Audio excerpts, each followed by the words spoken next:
Today's show is brought to you by the Division 6 comic book, created and produced by Michael Varner and executive producer Theodore Young. Division 6 is a James Bond meets Mission Impossible like geopolitical thriller.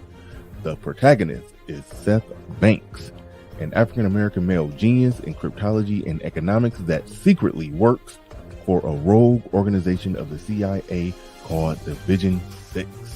Be sure to click the link in the chat room or in the video description to view the comic book. New chapters are added bi-weekly.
Peace, folks.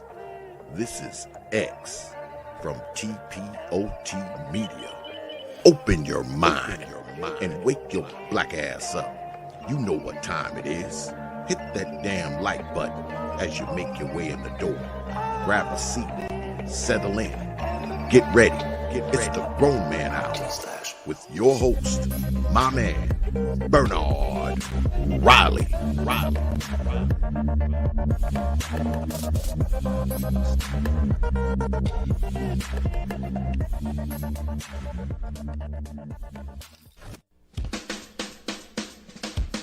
Hey, what's up, everybody? This is Mumia Obsidian Ali. You know who I am. I need no introduction, right? And you're listening to the Grown Man Hour with my man Bernard Riley, heard weekdays right here on YouTube.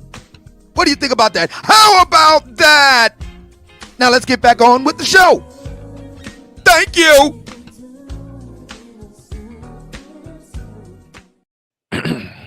All right. What is going on? Welcome everybody back to the show. Everybody, welcome. Thank you everybody for coming on in. Make sure you hit the like button. Hit the like button as you make your way into the building. Right as you come in, hit the like button. Whether you're catching it on the whether you're catching it right now live or whether you're catching it after it's uploaded, hit the like button. Let's get ready to go. Let's get it started. Let's get it. Somebody is asking, is this a Detroit-based program? No, I'm not from Detroit. I don't live in Detroit. However, that's semi a good question because Michael Varner is from Detroit.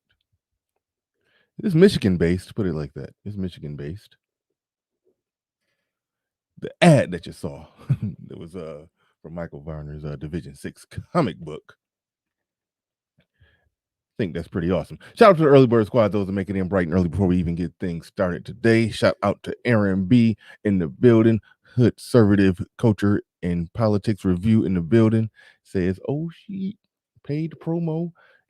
D-Rock Den in the building. D-Rock Den always send a $5 cash app every time I come on the air. I do appreciate that, even though I be forgetting to shout him out somehow. I always manage to forget to shout him out, but he definitely shows a great deal of support. We do appreciate him. I just saw Jonathan down in the back. He playing peekaboo. He jumped in and then jumped back out somehow. I don't know what's going on with the young man, but he's He's on the way. He's coming on in. He's getting ready. And as I'm dotting a few I's and crossing a few T's and shouting out those who made it in early as we get things going here.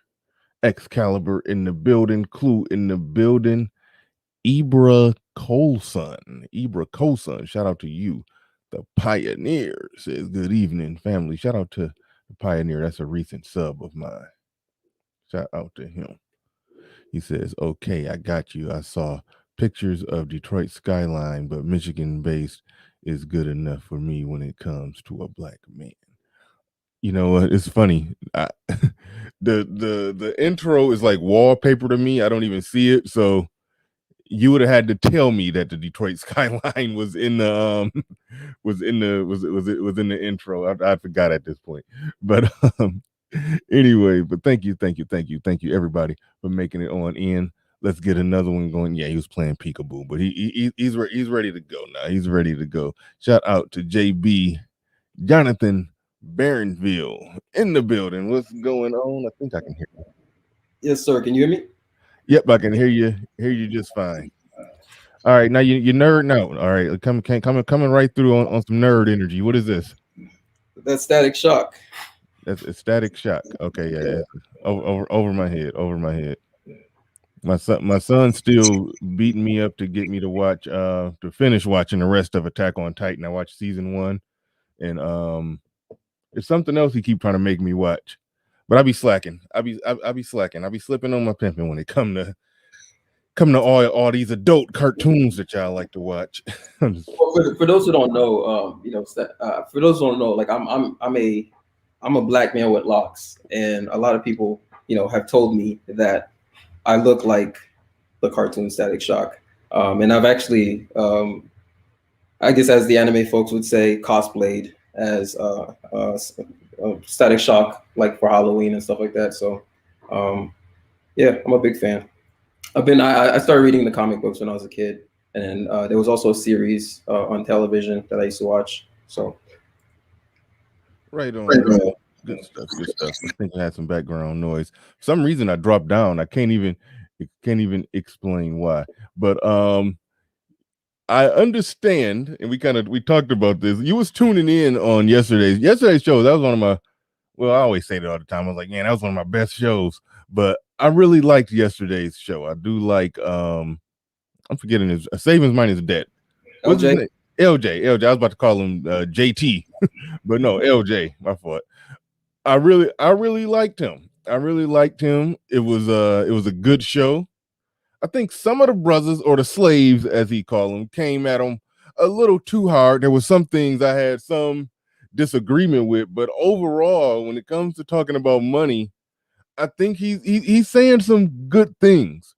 It was just some small parts of it that I did take some issue with. Like, you could see it, like right when I was talking to him, you could see like the shock in my face when I was like, wait a minute, you rent? That didn't register to me that you're talking about, debt free and renting, even though renting is not debt. Somebody said it on the stream, but I disagree with that. Renting is not debt. But I need your take on this, because you know finances, you know money, all right? Mm-hmm. And this is what I was trying to get at him about, and it got all over the place. I don't think we really circled the wagons on this one. If somebody is going to be potentially paying rent for who knows, like exactly, pretty much like he said, you got to live somewhere, so you got to pay rent. That's true. You do have to pay rent. There's really not a way around that. So if you have to pay rent, then wouldn't it make sense to be paying that rent towards a property that you own, and then you eventually own it, and then you eventually get to a place where you don't have to pay any rent? Well, you're not owning it; you're financing it. Hey, hold on, time out.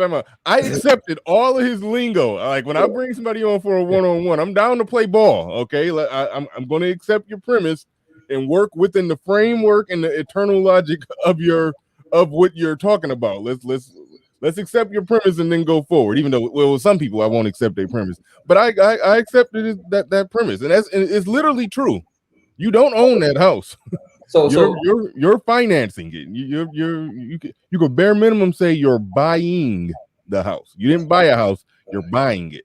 So but there's a few things, Bernard. So the first thing is, I want to say like your show yesterday and the one that you had with the brother JT, the real accountant, I think, in my opinion, were your best shows. Because first of all, I love seeing brothers who are, actually financially literate. And I got to make this, disclaimer, obviously. And it's kind of funny actually, because JT actually had one video where he talked about this. I have to make this disclaimer that I'm not your financial advisor. I'm not a financial advisor at all. I just happen to actually, I would say probably, like, I understand finance pretty well, right? But I'm not certified in any of this. I have to give that disclaimer. Now, JT, I just want to make this clear. From JT's perspective, the moment you hear that, you should just tune out.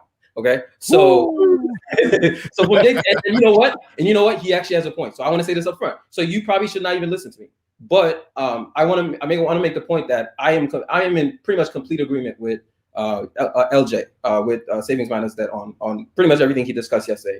And I think what was fascinating to me, like when watching the stream yesterday, listening in, I couldn't join in because I was trying to work and listen at the same time.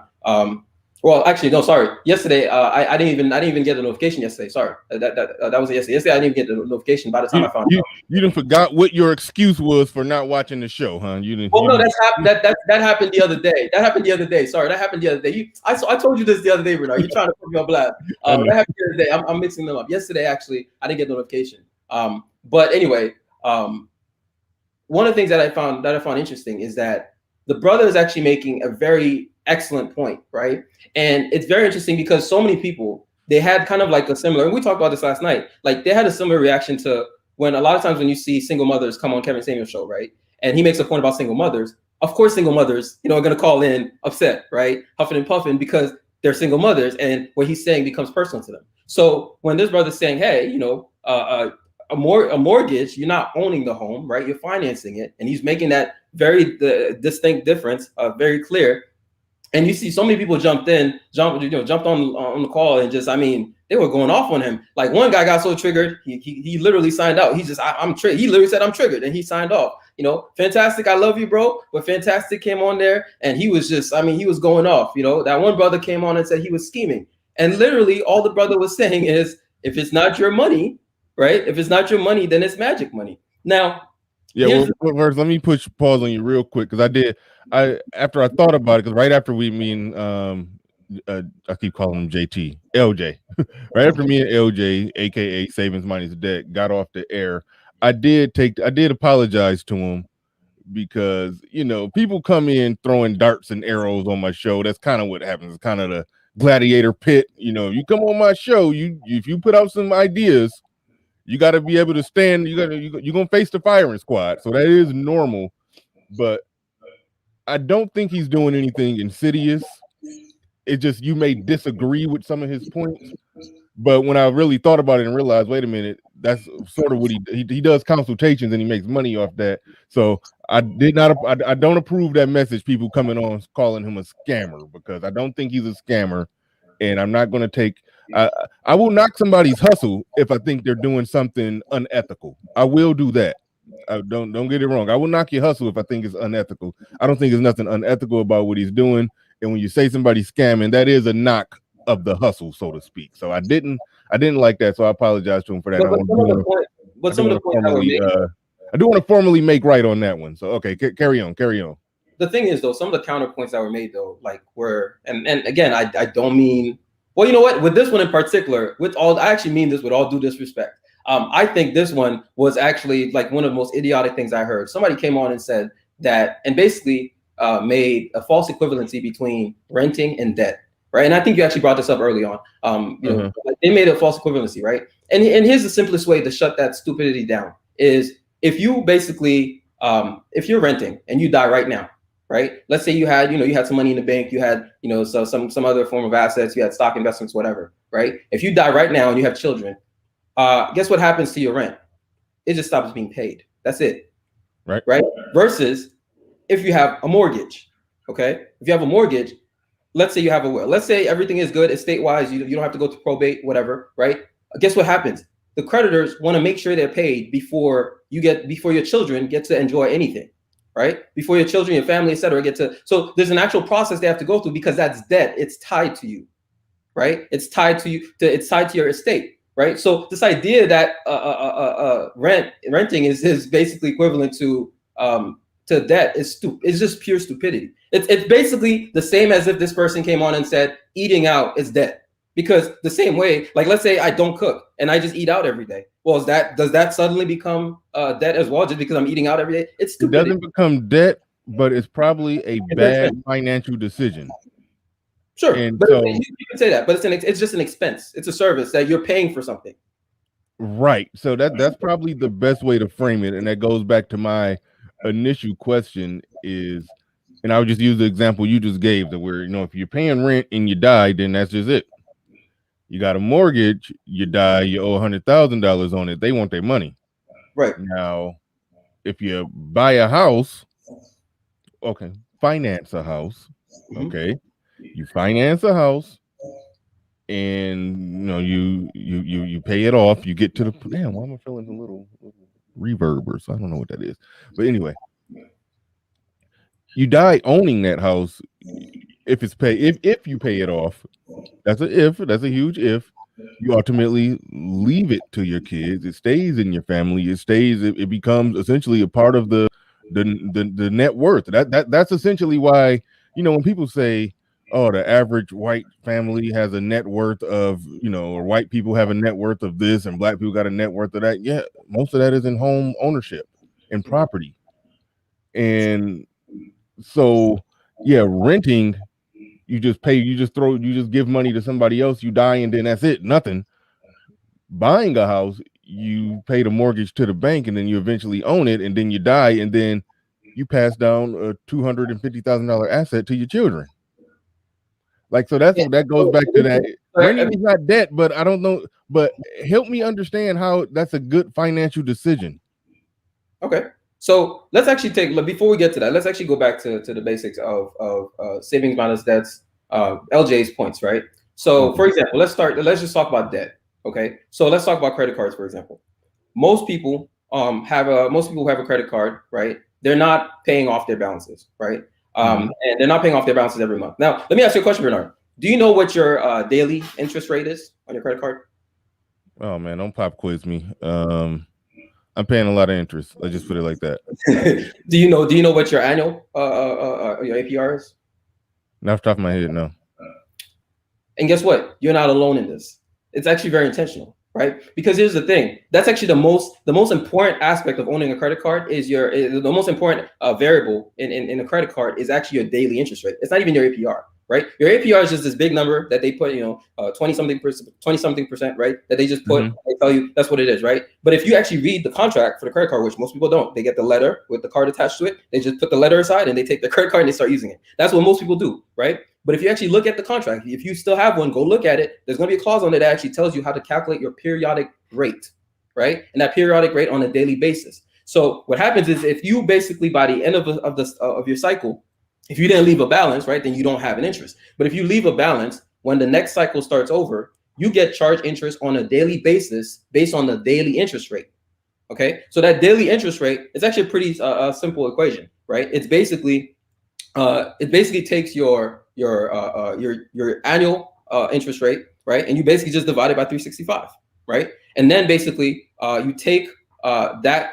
The percentage that you get, right, when you divide it by 365, you take that and you basically multiply that by the daily balance that you have on the credit card, right? So every day, and you actually do this for each individual day of the month, right, until the statement date, right? So if you're paying it off, for example, depending on the day you pay it off, that may actually affect it, right? But you basically calculate that on for every single day with that interest rate, and then you take the average of that, right?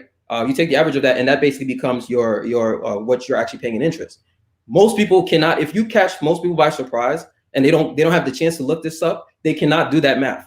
And that's very troublesome, right? And the reason that's an issue is because the banking, and this is one of the things we talked about last night, Bernard, is like one of the reasons I think what LJ is doing is in my opinion, brilliant. And I'm not exaggerating. I think it's brilliant is that he's taking something that a lot of people usually complicate, and he's just making it simple. Use your calculator, right? Because a lot of people have basically devalued money at this point, right? A lot of people have devalued money, right? That's why, if you go to Target, for example, you go to Target, you're going to go shopping. You're like, okay, I'm going to go buy some soap or something, right? You go with buying soap in mind. By the time you leave Target, you have a whole cart of stuff, right? Because it's so easy. It's much easier to spend money when you're just swiping a card. If you had to go to Target, right?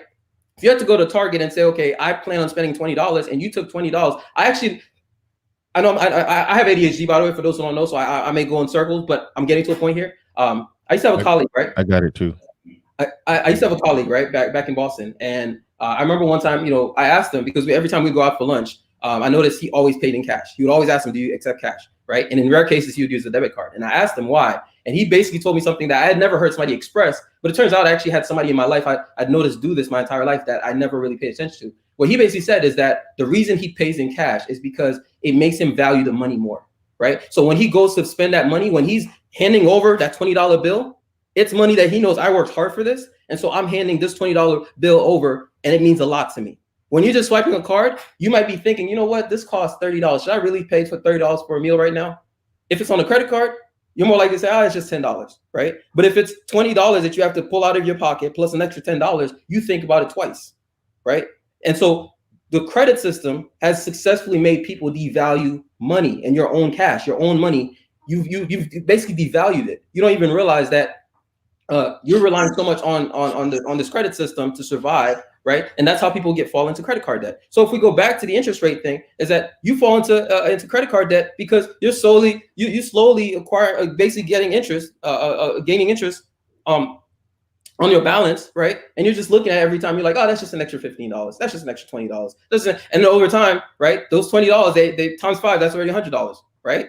And so, times 50, right? Times 50, that's already $1,000, right? So you're basically already, you're looking at it as it's just another 10, another 15, and you slowly devalue money.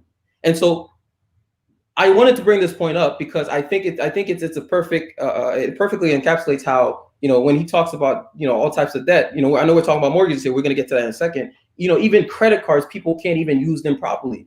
Even credit cards, right? You're going to take you have a credit limit that's what, $5,000. Most people don't really have super high credit limits, right? 5,000, 10,000, even if you have a $10,000 credit limit, right?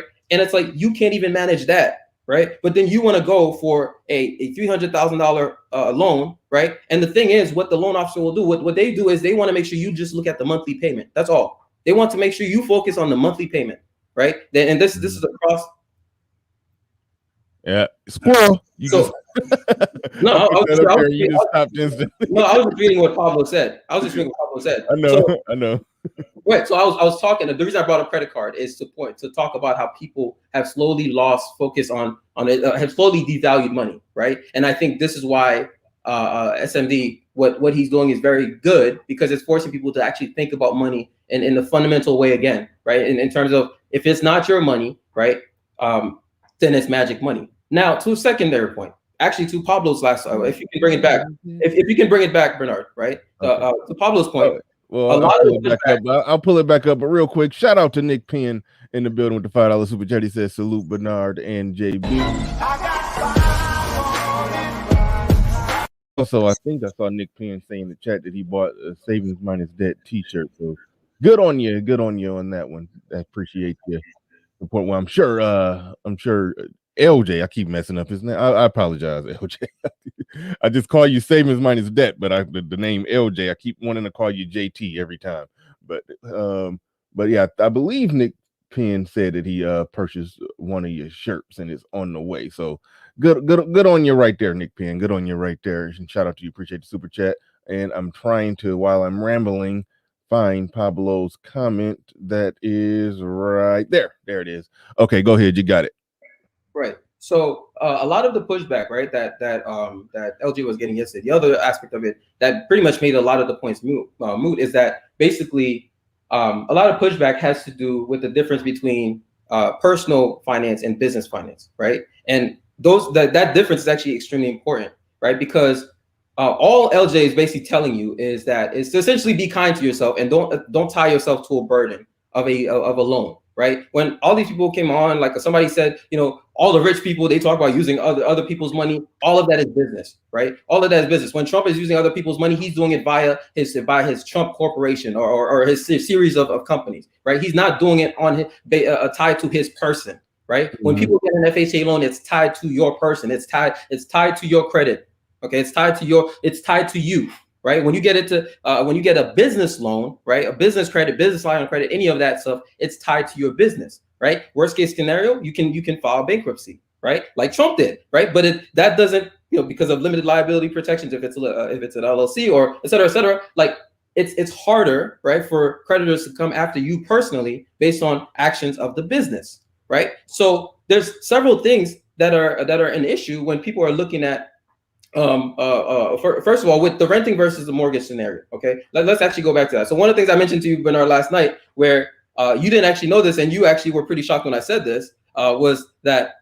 So I actually, and I'm actually a real estate investor, right? So I own Barronville real estate, right? And I invest in in properties, right? I'm actually a landlord. At the same time, and this is what shocks everybody, including my real estate attorney, including my real estate agent friends, right, is that I actually rent where I live. My primary residence, I rent it. Right? My primary residence, I rent it. And again, that's the same, that's the same reaction you gave me last night. I'm malfunctioning. Right. I can't process that. So I rent. You're a real estate investor, you own property. You said what? You own business property. Via my company. That's very important. Own business property via your company. Well, I own residential, not commercial. Residential properties. Residential properties through your company. Mm-hmm. But the place where you eat, sleep, and defecate, yes, you're paying rent to somebody. Yes. Make it make sense. And I guess sure. Shout out to Tommy Sotomayor, I guess. Sure. So one of the primary reasons actually that you shut down actually, and so several people shut down as well, which I actually think is the banker gasket on that. Hold on, real quick. Shout out to the CJ Kyles. He says, Bernard, what's the best way to reach you? My email is in the chat that I've been gradually using when I reach out to some people, but I don't got it advertised in the about section just yet. But you can email me at bernard@grownmanhour.com. You can email me at bernard@grownmanhour.com right there. And shout out to you. Appreciate it.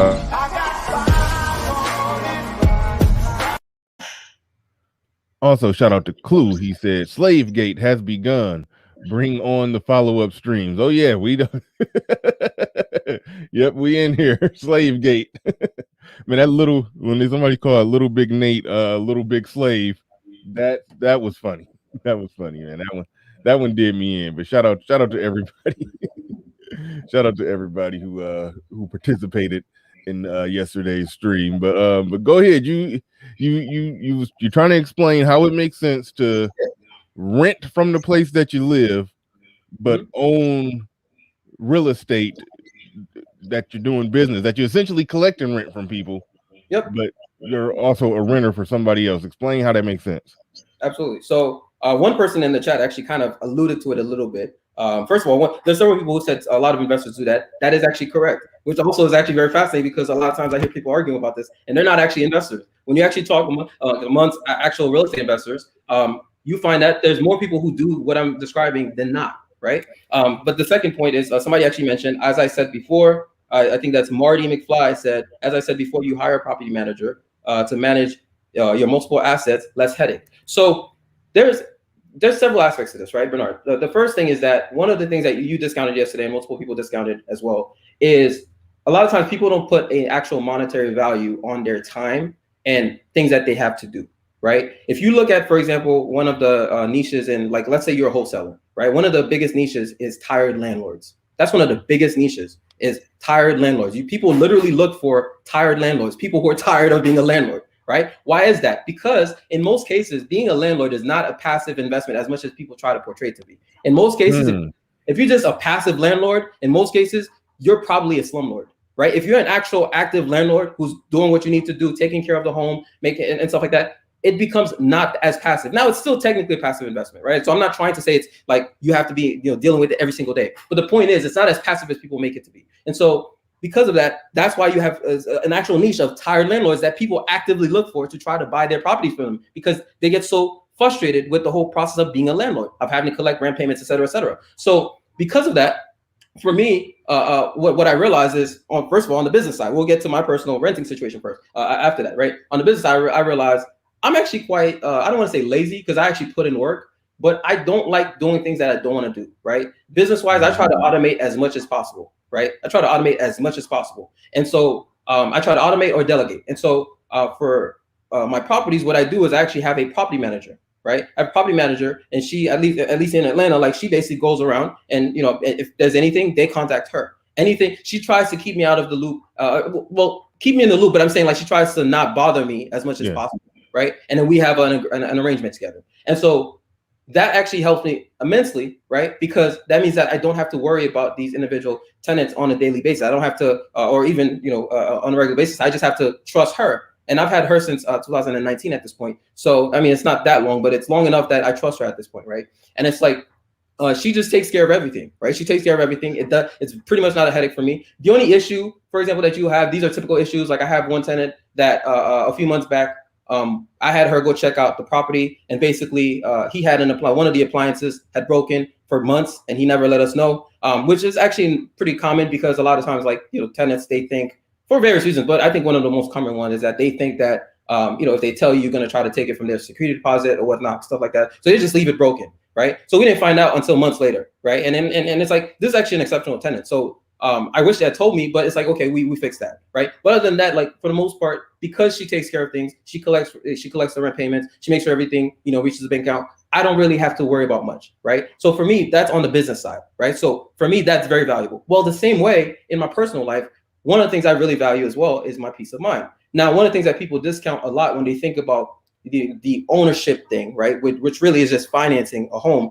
is that, let's say for the properties that I'm renting, right?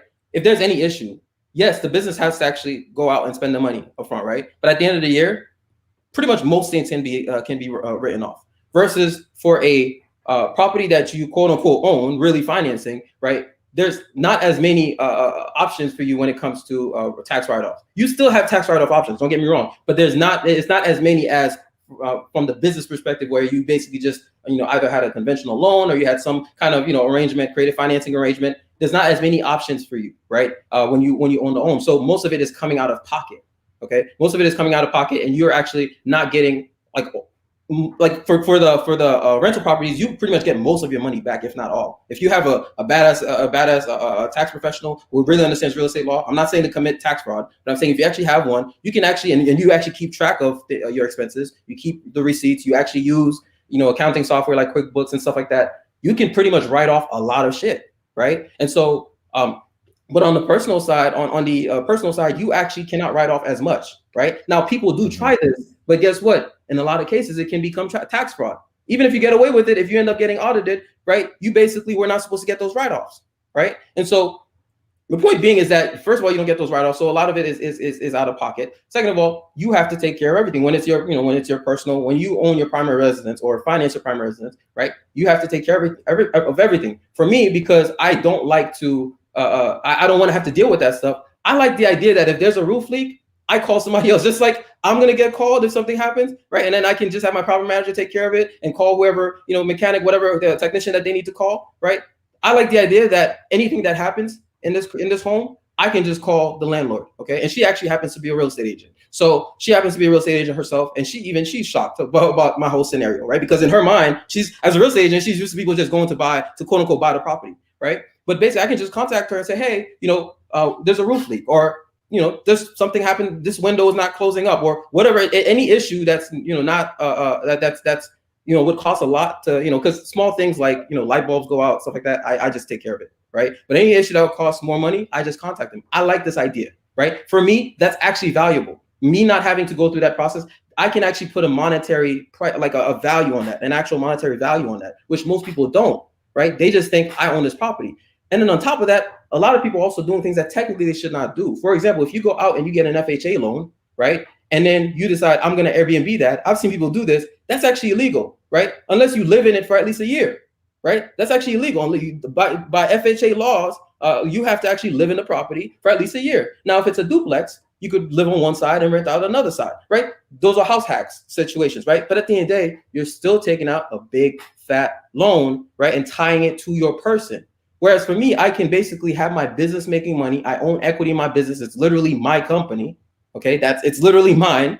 Okay. And I can have that basically increasing my net worth, and the risk, right, is the risk is limited to the company, right? And in my person, I can be free from the burden of debt, right? I don't understand how somebody basically, like, people came on and they're so heated about a person telling them you need to be free from the burden of debt. That's literally what LJ was saying, is you should be free from that, right?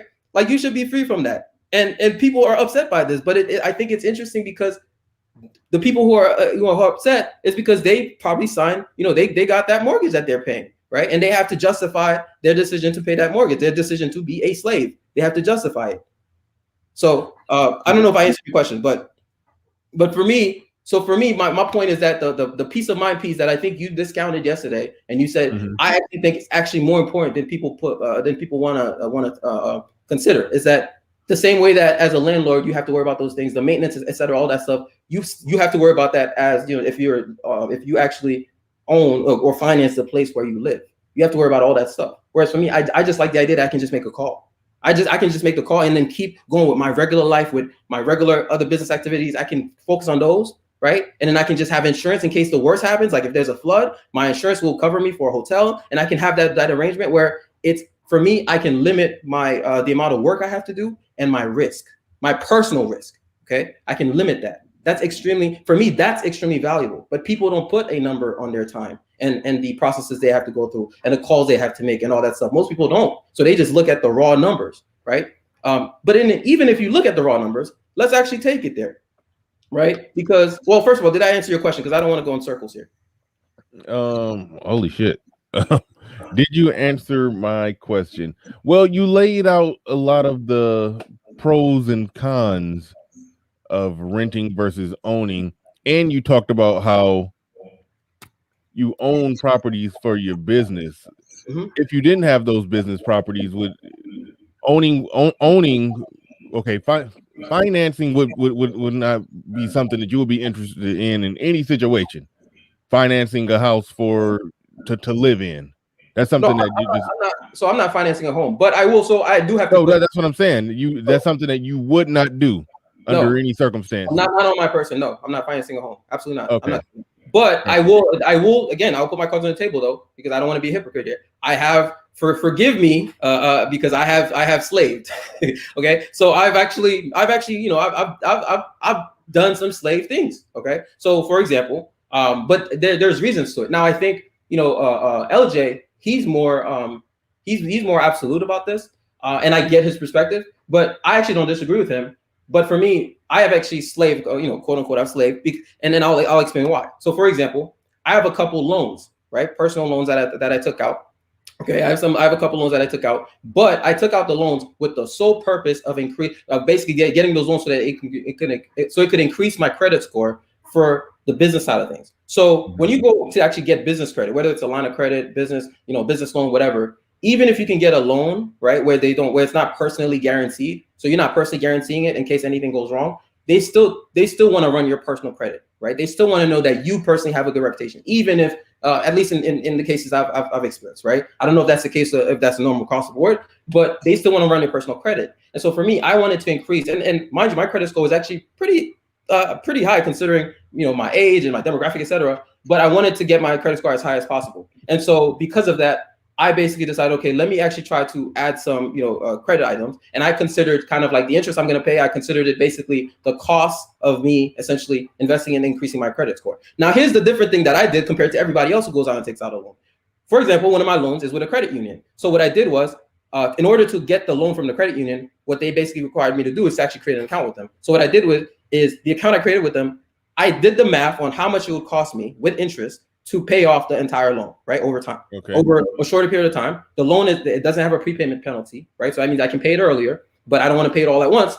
And then I want to have some history so that I can increase my credit score, right? And then what I did was, in that same account, the very day that I receive the proceeds, I also put the exact amount that I need to pay off the entire loan in that account that's associated with the loan in the same credit union. Okay, so that means, and then I set up auto pay so that it just pays it off every month. So in other words, technically speaking, I have a loan, right? But it's being paid, it's paying itself, like the same account. I barely ever check that account. It's just paying the loan off every month. And then I add another auto pay where it basically goes and pays off a bit of the principal over time so that it decreases the amount of time I need to pay that loan, and I still get some history. So it was more of a strategic decision for me to do that. Yeah, to increase my credit score. I'm gonna do that same thing pretty much for my son. Just basically just get him try to get him a loan, and then just have it just set up on auto pay just to show reoccurring payment history credit. Well, yeah, so that's a fair. Well, I won't say normal. It should be a normal thing for people trying to build credit if you're in a safe place financially to where you know it's not going to be an issue. You can just get a little, even if it's just a little $300 loan that you just got automatically money just automatically coming out of it month by month. Real quick before we get back into it, Top Shelf C in the building says, salute Bernard. I own 2 properties. LJ worked on me mentally where I ended up paying off $37K in student loans this year. Unslave yourself, LOL. He is the financial red pill. Shout out to Top Shelf. Appreciate you coming through with the $10 super. What do we get for $10? Everything you want. Everything? Everything. And shout out to O'Shea Duke Jackson in the building. I have no idea how much that is. I should know this by now. I think that's $7. But shout out to you. Appreciate it. He says, what's going on in the sphere? Man, we in here getting it in. Salute and shout out to you. Oh yeah, one thing that, damn it, it was right at the tip of my tongue. Oh, and also shout out to D-Rock Den, just sent his traditional $5 cash app that he does every day. The Mac the Trucker in the building. He says, I agree with saving money is debt. And JT, I think he means JB. I'm a partial slave. I finance my car, but I will be done paying it this year.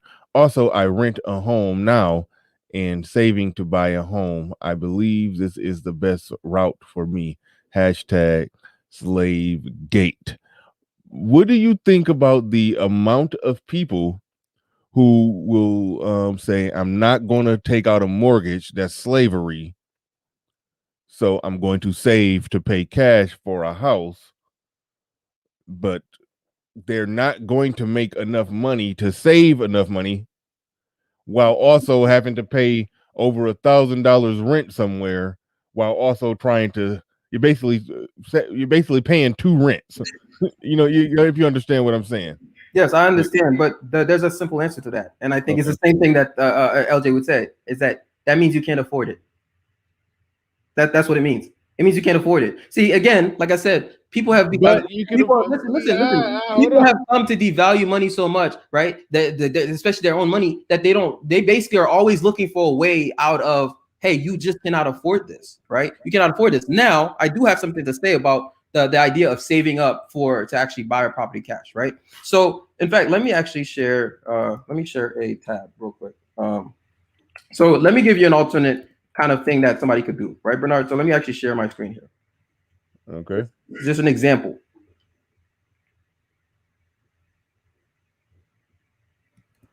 And I see savings money is dead down there while you pulling that up. He says that he's pretty much what you said, then they don't get a house.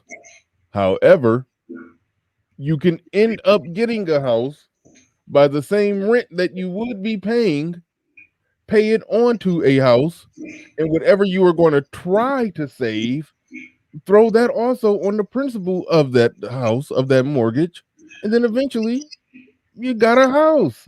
That's the only part that right there is the only part where I found some disagreement with him, to the point where I barely even want to bring it up, because I think he is doing, good work. So I don't want to make it seem like I just got this huge disagreement with him. But if there's any disagreement, that's the only part. I probably could agree with 90-95% of everything he's talking about. There you go. He said, I'm slave splaining. All right, I'm slave splaining, whatever. But that's the only little part right there that I got some disagreement, that instead of paying that rent, it would make sense to just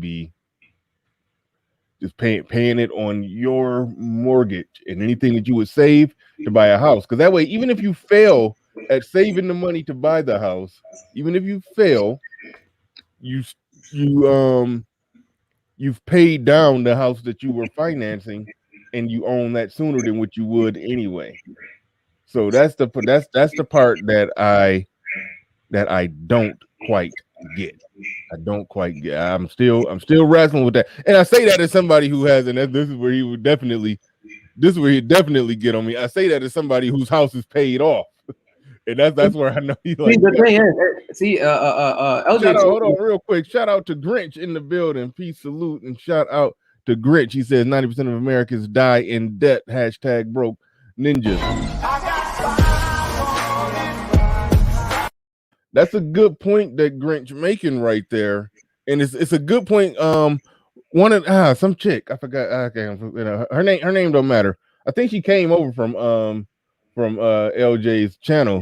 She said, how many people get a mortgage and actually leave with the deed in their hand, free and clear, zero balance?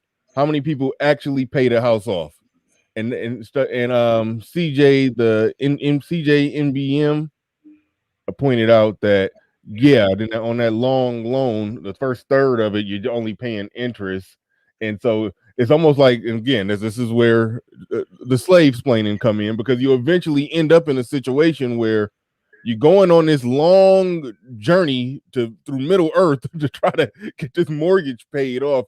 Most people actually don't end up paying it off, and that goes back to Grinch's point. They end up dying in debt.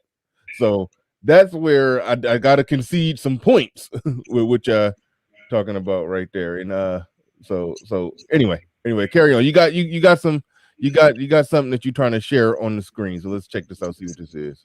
Yep. So I have multiple tabs here. I'm gonna go through them real quick, but the first one I want to go through is can you still hear me? Real quick. Pocket Watching with JT was on my channel just 2 weeks ago.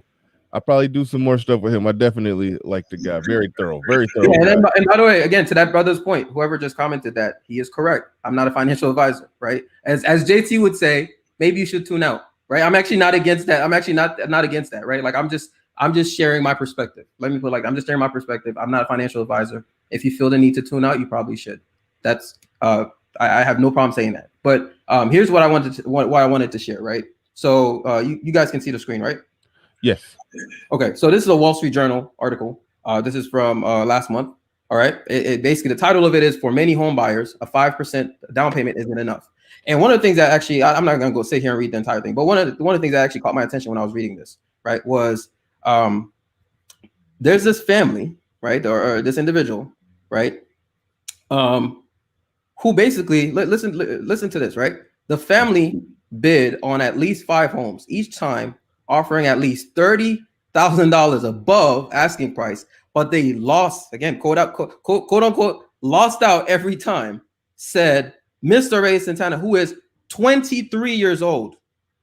Okay. Now, there's multiple problems with this, Bernard, right? The first thing is, it just shows you that basically this article, the gist of this article, by the way, for anybody who hasn't read it, the gist of this article is describing how basically most people, at least lately after the pandemic and you know the housing market is booming, right? Most people basically cannot do, like, most sellers are not accepting, you know, your typical, you know, FHA loan situation where you're putting in, you're putting 5% down, or, you know, in some cases you could actually get away with 3.5%, whatever, right? Like the lowest amount that you could put in, right? Most sellers, they just don't want to deal with that. So they want you to come with 20%, right? And most people can't even afford 20% down. And this individual is willing to pay $30,000 more than the asking price, right? Just to get a burden attached to their person.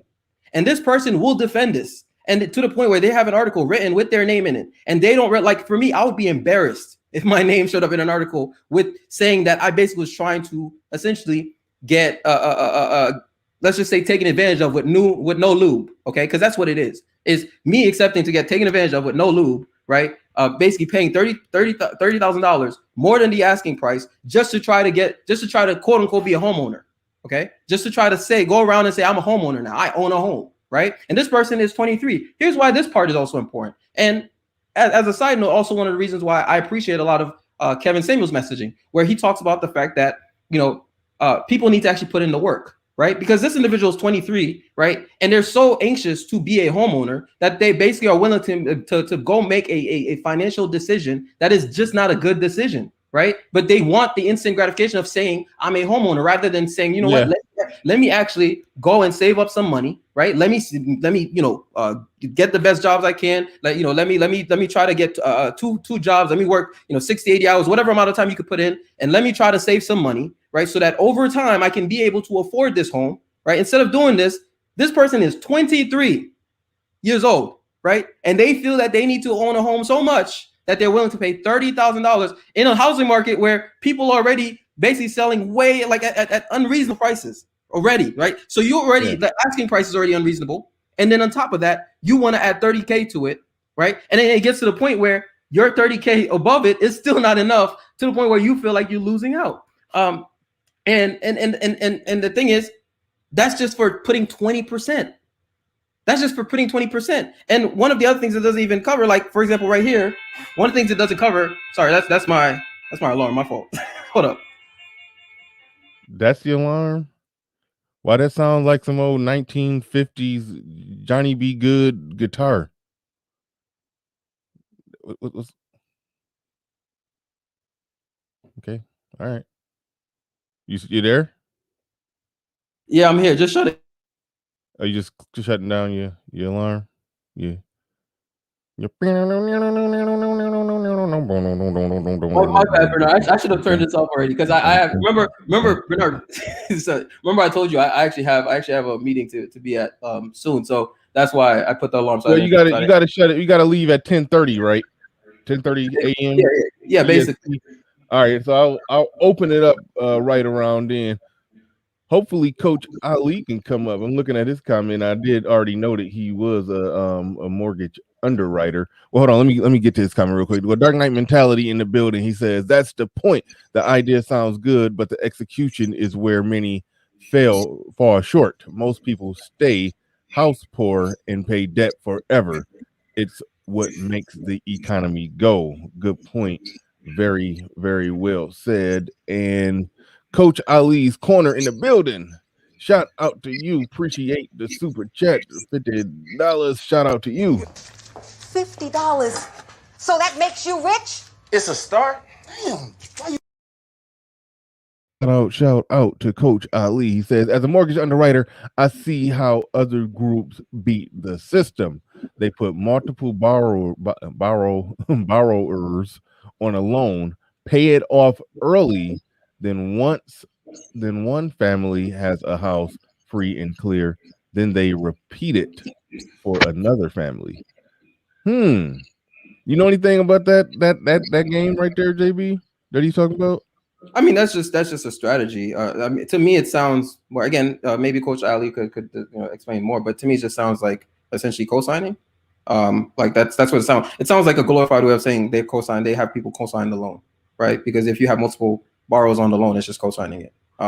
That's what it sounds to me, but maybe I'm mistaken. Yeah, the only real advantage I'm seeing with it is if they're all like working together. Like, we're going to pay this mortgage down together. We're going to throw money on the principal together and get that one. Okay, now we got this owned property that we own. That's a part of our net worth now. And then, okay, now let's all rally together and get another one and all work together to pay that one down, and then all work together to pay that one down. So I get it from the group standpoint that's probably how some people do it, but I don't know exactly that's what he was getting at. But shout out to Coach Ali. Appreciate the super chat. Brandon Perry in the building. He said this will be one of the last times interest rates will ever be this low. They are missing out. Thank you for the super chat. Appreciate that. All right. What song was that playing on your alarm? You're missing out on attaching a burden to your person. Like, I mean, again, there's certain people that I think they're so fixed. So, okay, this actually brings just a side note, Bernard. Like, we talked about this last night as well. The banking sector, the finance sector, they've been so great at Like a lot of people you talk to, you'll notice that the Dunning-Kruger effect, right? So I don't know if are you familiar with the Dunning-Kruger effect? Yeah.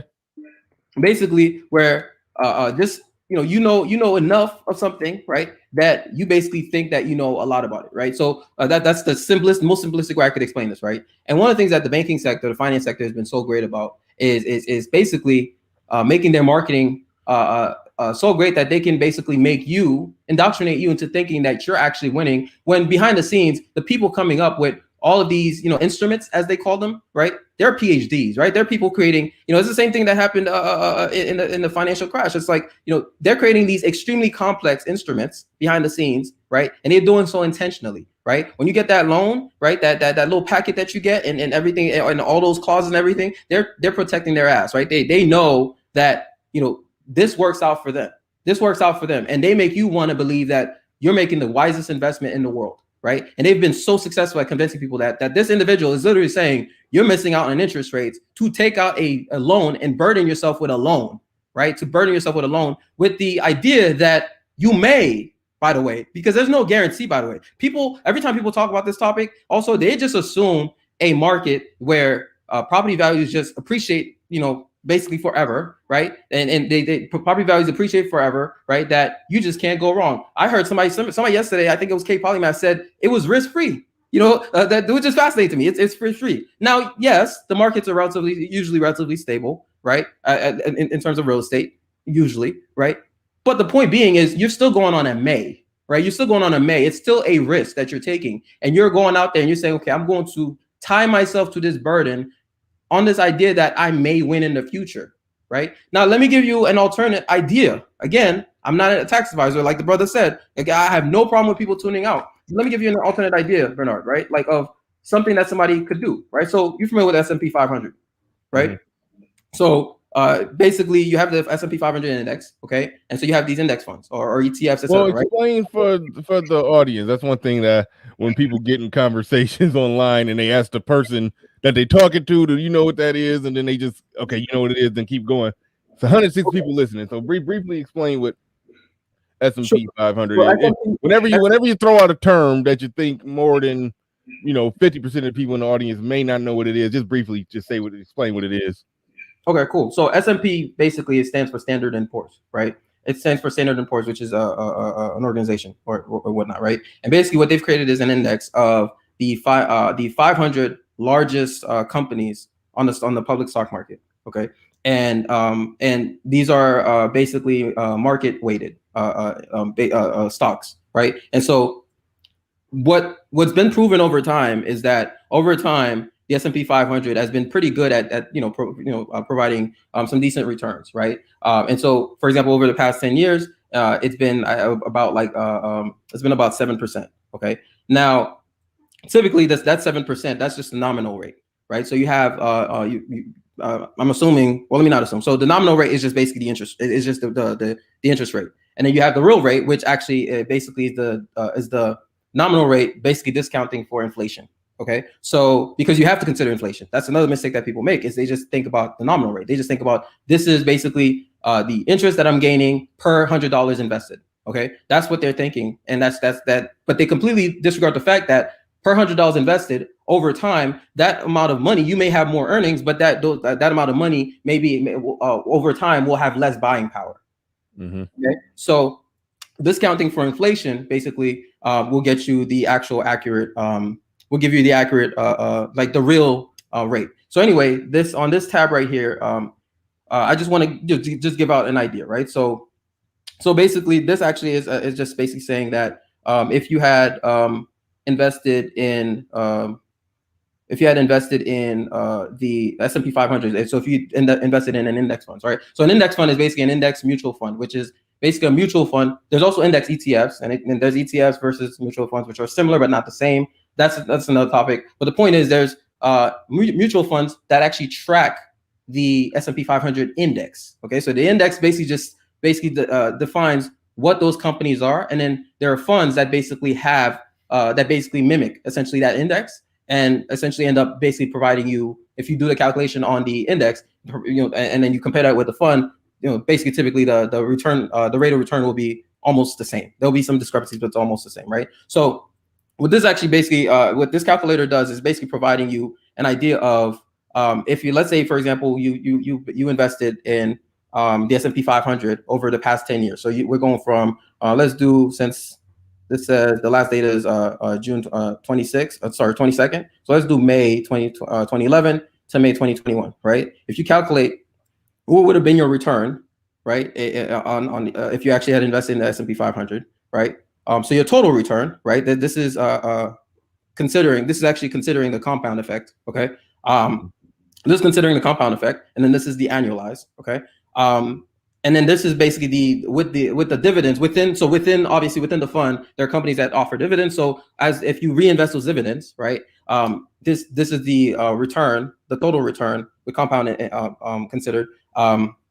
With compounding interest considered, this is the return that you would have gained, right? So over the past 10 years. So let's say you say, okay, let's say in 2011, you decided, okay, I want to put 20%, a conventional loan. You're not doing FHA, you're doing conventional loan. You want to put 20% down on a home to finance it per se, right? That 20% down, let's say the home is, I don't know, let's say 100K to make it easy, right? So that 20% is 20K, okay? So you want to put 20K. If instead you had taken that cash, because that's actual cash that you own, right? That's actual cash that you own, which by the way, yes, some people get that cash as gifts, etc. But a lot of people, they save up that money, and they save it while doing what? While maybe renting a room, renting an apartment. They save that money, which means, and I'm gonna get to this in a second, is that if you take that money, let's say you have that 20K, and you're gonna, instead of putting that in the mortgage, you say, okay, let me actually invest that in the S&P 500, just as an idea, okay? You say, I'm gonna take that 20K. So we're gonna take the total return, right? Since we want the compounding effect over the past 10 years, right? So we're gonna take that total return, okay? And let's actually move the decimal here. And let's actually just times that by. Hey, could you make that bigger? We can't see none of them numbers. Okay, let me actually just use the calculator. You see that? It's getting there. It's getting there. And there. Okay, so I'm sorry, I forgot I'm only sharing one window. So let me actually just do this via Google instead. So let's actually do 20,000, right, times okay. So if you had invested, right, in the S&P 500 in 2011, right, and that's all you did, this is assuming basically everything remains static, okay, which is very unrealistic, by the way. But assume everything remains static, you would now your portfolio would be now worth if that's all you invested in, would be worth 43K. But here's the thing though, and that's actually with the dividends reinvested, right? Here's the thing though, right? In most cases, people are not staying stagnant, right? You're moving, you're getting better at your job. You're, maybe getting new certificates. Mm-hmm. You're making more money, right? And if you were able to save money before, you're probably able to save more money now. And rather than save that money, let's say you leave a bit of emergency funds or something like that, and you take that money and you keep adding. Every time you keep adding more money to it because you're making more money, you're working more hours, whatever you're putting into work, right? So over time, it's actually more likely, realistically, it's more likely that you actually will end up, it's more likely that you'll end up with, you could end up with even as much as 5 times, right? This is more like double the amount, right? That 20K that you put in. You can end up with like 5 times worth what you actually put in, right? 5x, right? 4x, 5x. You could end up with that if you're adding more money to it over time, right? Adding more money to it, and then the interest on that is compounding, et cetera, et cetera. And then on top of that, you could even take some of that money and pull it maybe out of the S&P 500 if you want to be, and then you would maybe want to invest it in a stock you really believe in. Let's say you had done that with Tesla, for example. Now again, that's considering a stock that did really well last year, and then it kind of has been, it's tanking this year. But the point being is that you could have invested that, right, in S&P 500, and now the money that you'd have at the end of this 10 years, it's your money. It's real money. That's your money. You didn't acquire you didn't take any debt. You didn't have any debt for that, right? Now you have 80K at your disposal. 100K at your disposal, even if it's 60K, you have that money. That is money that you actually invested in. It's real money that now belongs to you. The moment you cash it out, it's real money, obviously, right? So now you could take that money and then you could do you could now take that and invest it in a business, right? You could take that and invest it in a real estate business to buy properties. Now you can actually go and take that 80K or that 100K and then use that to do down payments with business credit, right? With business credit, and so you don't have any loans. Personally, and then your business has those loans, but it's based on money that you're going to take that risk 10 years before, but now you're able to take that risk down the line, right? You're able to take that risk down the line via your business, right? And you don't have a long-term 30-year, which is what most people are doing. Some people are doing 15 years. But the point is, you don't have that long-term debt burden tied to you, to your person. That's one idea of something you could do, right? The point is, you do not have to go and take on debt. You don't have to do this. You just don't, right? People have been convinced that they have to go do this, that you must be a homeowner, right? You have to be a homeowner. But the thing is, you're not. You're not a homeowner. You really aren't. You're just not. So does that make sense? No. I'm just okay. What? No, I'm just playing. I got you. No, you had you said a whole lot, but no, I pretty much got it. I'm probably going to rewatch this part right here to make sure I got all that you threw out there, because yeah, you put a lot on the table there. Mike and Vince Perkins in the building with the super chat. He says, if the goal is to buy the house, let's stop making excuses for remaining in 100K mortgages. Thanks for having that show. BR, this one is just as good. Hey, I dropped a comment in y'all comment section with my email in it. I couldn't find y'all email. Y'all should put your email in the about section so you can be contacted by people. I was trying to contact y'all. I was watching some of your content. They got some good stuff going over there. So I sent you an email. Well, I wanted to send you an email and I couldn't, but I did drop my email in your comment section on your last video. So check it out. And send me an email so that way I can email you. Top Shelf C back in the building with another super chat. He says, in Michigan, the Middle Easterners in Dearborn it's a lot of them out there for some reason. The Middle Easterners in Dearborn. Well, hey, I guess that goes back to the whole thing of, yeah, if enough people with similar mindset coalesce in the same area, they essentially take over that area. Everybody else gradually move out and more of theirs come in.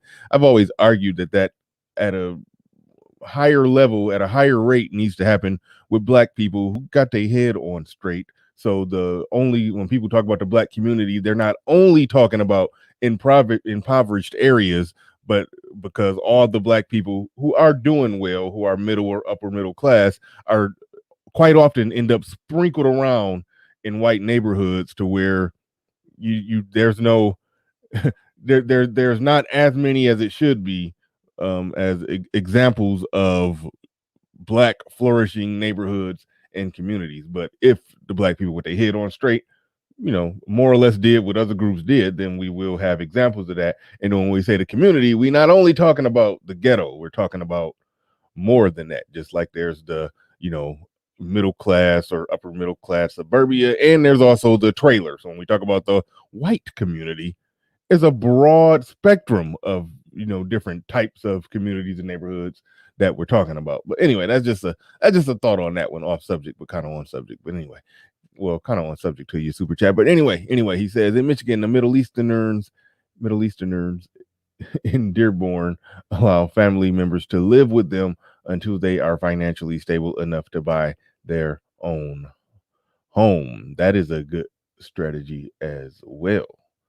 Let your young ones stay in the house so they got enough money saved up to drop cash for a house, and if they stand in your house, they should be able to put the money up and just set it there, and just set it and forget it, and don't go spending and blowing all of their hard-earned cash.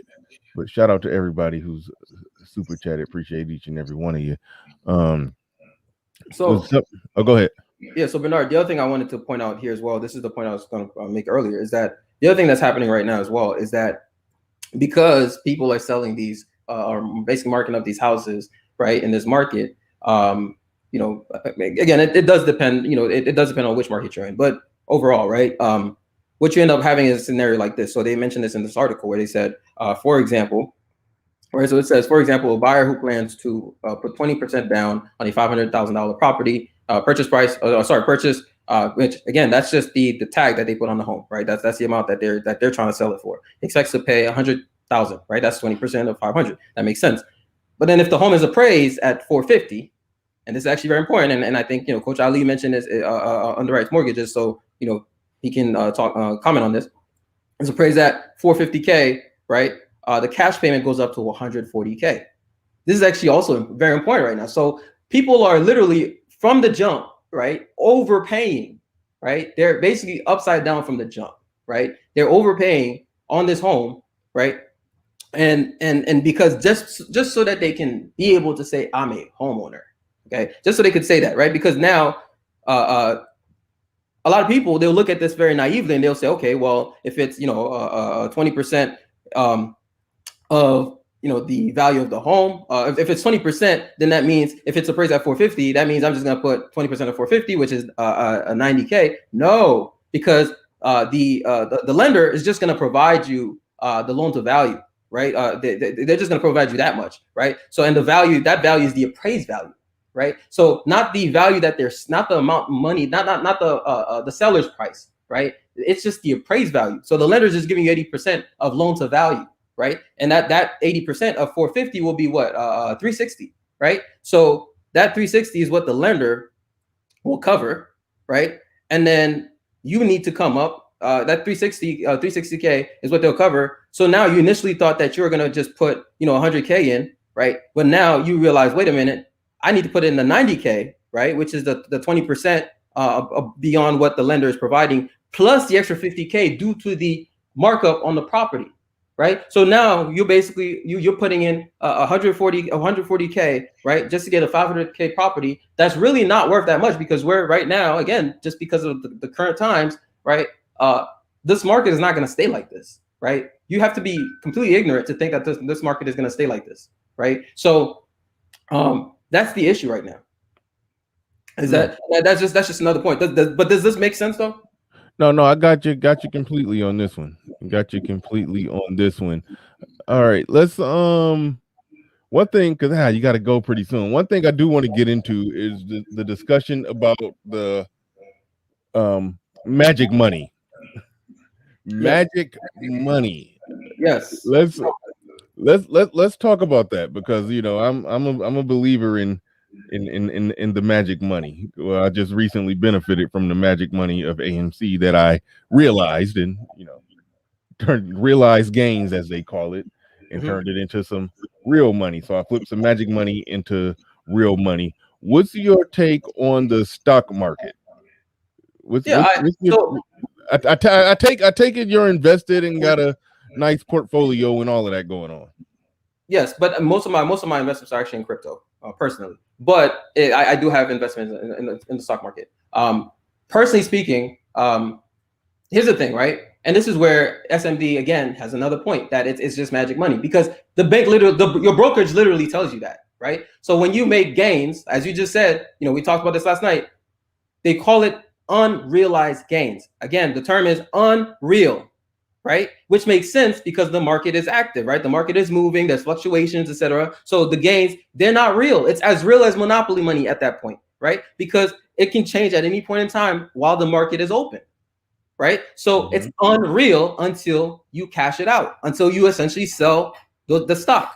And then it becomes realized gains because it's real at that point, right? So it is magic money. Whether you like the term or not, it is magic money, right? It is magic money. And the thing with the stock market is that things can change drastically very quickly. The GameStop saga showed us this, right? Things can change drastically very quickly, right? So whatever gains you thought you had in 1 second, right? 30 minutes from now, your portfolio may be half that. Now, obviously, again, there's measures. Supposedly, there's supposed to be measures, in various exchanges to protect the consumer from sudden changes in the market that beyond a certain percentage, et cetera, right? So I'm not discounting that, but the point being is that it's unrealized for a reason. Your brokerage literally tells you this for a reason, because it's not real money until you cash it out. Until you sell that stock, it is not real money. You may believe it's real money. You may, they may want you to believe that it's real money, because if you don't believe it's real money, you're not going to invest. So they want you to believe that, while at the same time, you look at your dashboard and it says unrealized, and then it says realized. Okay, when you look at that statement, it says unrealized and it says realized. There's a reason they differentiate between that. Okay, because there's the amount of money that this is your money. It's real money. They're holding it. It's a cash. This is cash that your brokerage is holding on for you. Okay, and then there's this magic money. That's just what your stock is worth at this point in time, right? Depending on if the market is open or closed, etc. At this point in time, this is what your portfolio is worth. This can change, right? So it is magic money. People don't like hearing that because they want to believe that they're the smartest people in the world, and I have look at my net worth because and I'm considering my stock portfolio. But if you're actually incorporating your stock portfolio and your net worth, which I'm not saying you shouldn't, but if you're actually incorporating it, then you should also understand that that means you're basically accepting the fluctuations that are coming with the stock market as part of your net worth calculation as well. You have to accept that. And if you're accepting that, then that means you're accepting that you're considering essentially money that's as real as monopoly money, right? As part of your net worth calculation. There's no way around that.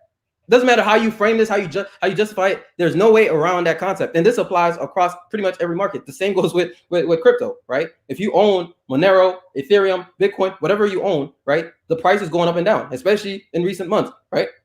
Bitcoin and Ethereum in particular. If the prices are going down drastically or going up, etc., they're fluctuating, right? Your stock, your portfolio in crypto is going to be worth one amount at this today, at this time, at this point in time, and then you look literally 30 minutes from now. In fact, I saw this happen with Bitcoin, over this past month, where you look 30 minutes from now and it's like your portfolio literally just, I mean, you're looking at the number, you're like, holy shit, like what just happened, right? And you now like you're Googling to see did Elon tweet something or did, it's like that's part of it. It's unrealized until you cash it out. And that's also part of the reason why the IRS is not taxing you on your unrealized gains. That's part of the reason, even though they're trying to, but they're not taxing on it because it's like, how do you actually do that? How do you actually tax me on unrealized gains? How do you actually do that? Like, what would be the mechanic for the method for you to do this, to actually tax me on gains that I don't really have yet, that are essentially on monopoly money? No, good stuff. Good stuff. One thing that came up, because there was a there was a banker on the stream yesterday, and you had pointed out that he had made a really good point, and it was about, and you kind of alluded to I think you did allude to this earlier on the stream, how they set up everything, and they set it up in a way to where they're essentially understanding that there's a percentage of people that they're counting on to fail. Yes. And those people that they're counting on to fail are the people that pay all the incentives for the people who don't, essentially. Yep, absolutely. Like, and he was spot on. Like, basically, if everybody paid off their balances on their credit cards, credit card companies would all basically, they would go bankrupt immediately. This is a fact, by the way. This is part of the math that's mind blowing. Because they're only in business because they know a percentage of people are going to are too stupid to get it right. Basically, yes, most people are the only reason they can be in business. So, so just think about that when they're getting you to sign up, they're essentially saying that you might be one of the stupid ones that pay for our business. Or you're going to be one of the ones that we give a little benefit from doing business with us. We don't know that yet, but percentage-wise, it's a 70% chance you might be one of the idiots. It's like that's the only reason they're in business. That blows my mind.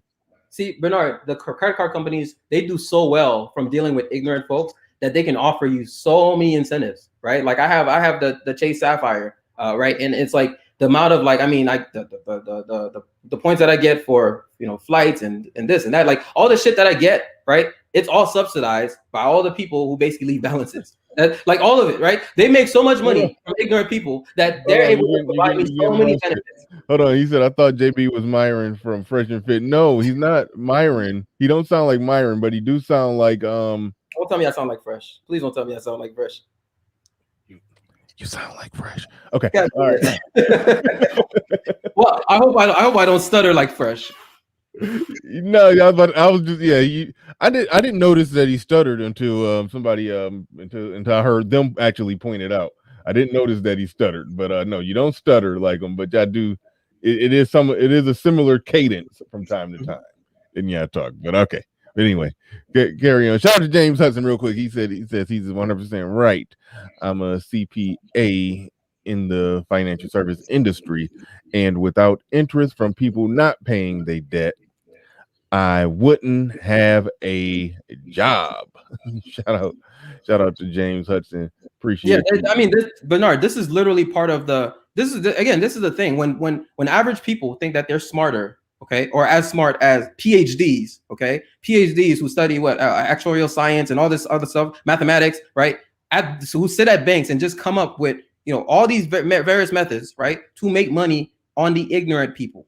Okay, and the banks make so much money from it. If you look at, I forgot the size of the credit card market, but if you just look it up, it's a very large market. They make so much money just from people being ignorant. They count on it. It's part of their equation. It's literally a variable or a set of variables in their calculation. This is not just a theory. This is part of their equation. Most people are going to leave a balance and they're going to be paying us, right? And we make so much money from it that we can then incentivize people by telling them, well, if you join us, you're going to get all these rewards. You're going to get these points. You're going to get, you know, access to these lounges. You're going to get this and that. And because you think, okay, I'm going to get this and that, you go and you sign up for it. And you think about that at first. And then once you get the credit card, you look at your credit limit. You're like, oh shit, I got 15K credit limit. I can go out there and buy. You don't have 15K in your damn bank account, but you have 15K credit limit. So you just go out there on a shopping spree. You know, you go and you buy that Gucci bag, you buy all this, you buy that. And the credit card company, they just laughing all the way to the bank. Right. And then when you have somebody else who, you know, somebody like me who says, hey, I'm paying off my entire balance before I actually use a credit card, similar for the reason that SMD said, I use it for security. Right. Because I know that if shit happens, again, because it's the credit card company's money. Right. If something happens, they want to get to the bottom of it.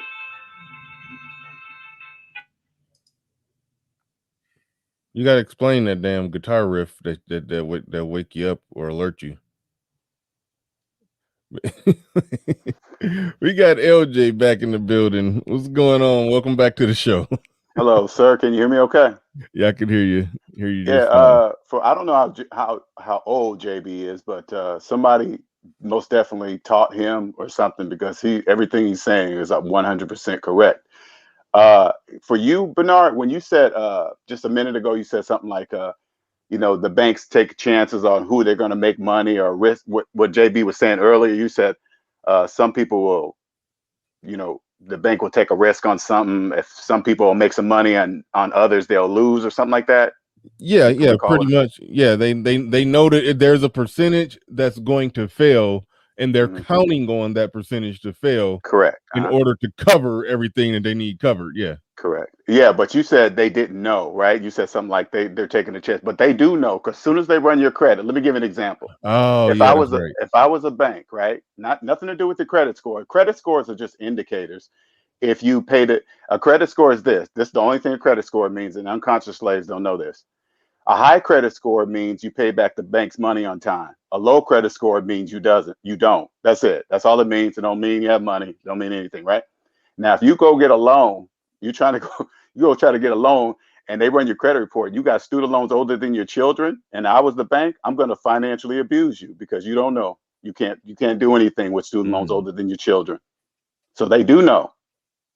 The majority must fail, because it wouldn't work if the majority was successful. Yep, and they actually consider, one of the things they'll consider, okay, has this person, you know, do you have this large amount of debt so far, right? And then on top of that, they look at the frequency of your payments. Are you actually paying it off, right? Because they don't want to in order to financially abuse you, they have to know that you're actually going to pay them, right? So they don't want to just give it to you. So in other words, they want to check, okay, is this person a slave? Okay, and then how good of a slave are they? Okay. And then if it's like, if you're a great slave, then it's like, okay, we're going to give this person, because you have all this history, but all this history is really just a bunch of debt that you have attached to your name, but you're making payments on it. You know, you're not just, you know, all this debt is not collection debt, because if you have a lot of collection debt, they're going to deny your ass, right? Because that means it's going to be tough for them to get their money back, right? But if they know that, hey, look at all this debt you have, and you're making payments, and you're making the minimum payments, right? Which only idiots do, right? You're making the minimum payments. And when they look at that, they're like, okay, he's making the minimum payments, but he's making payments. This is what we want, because when you're making the minimum payments and then you're buying, you know, you're making those minimum payments and then you're buying, you know, large items, you know, you're paying whatever on this.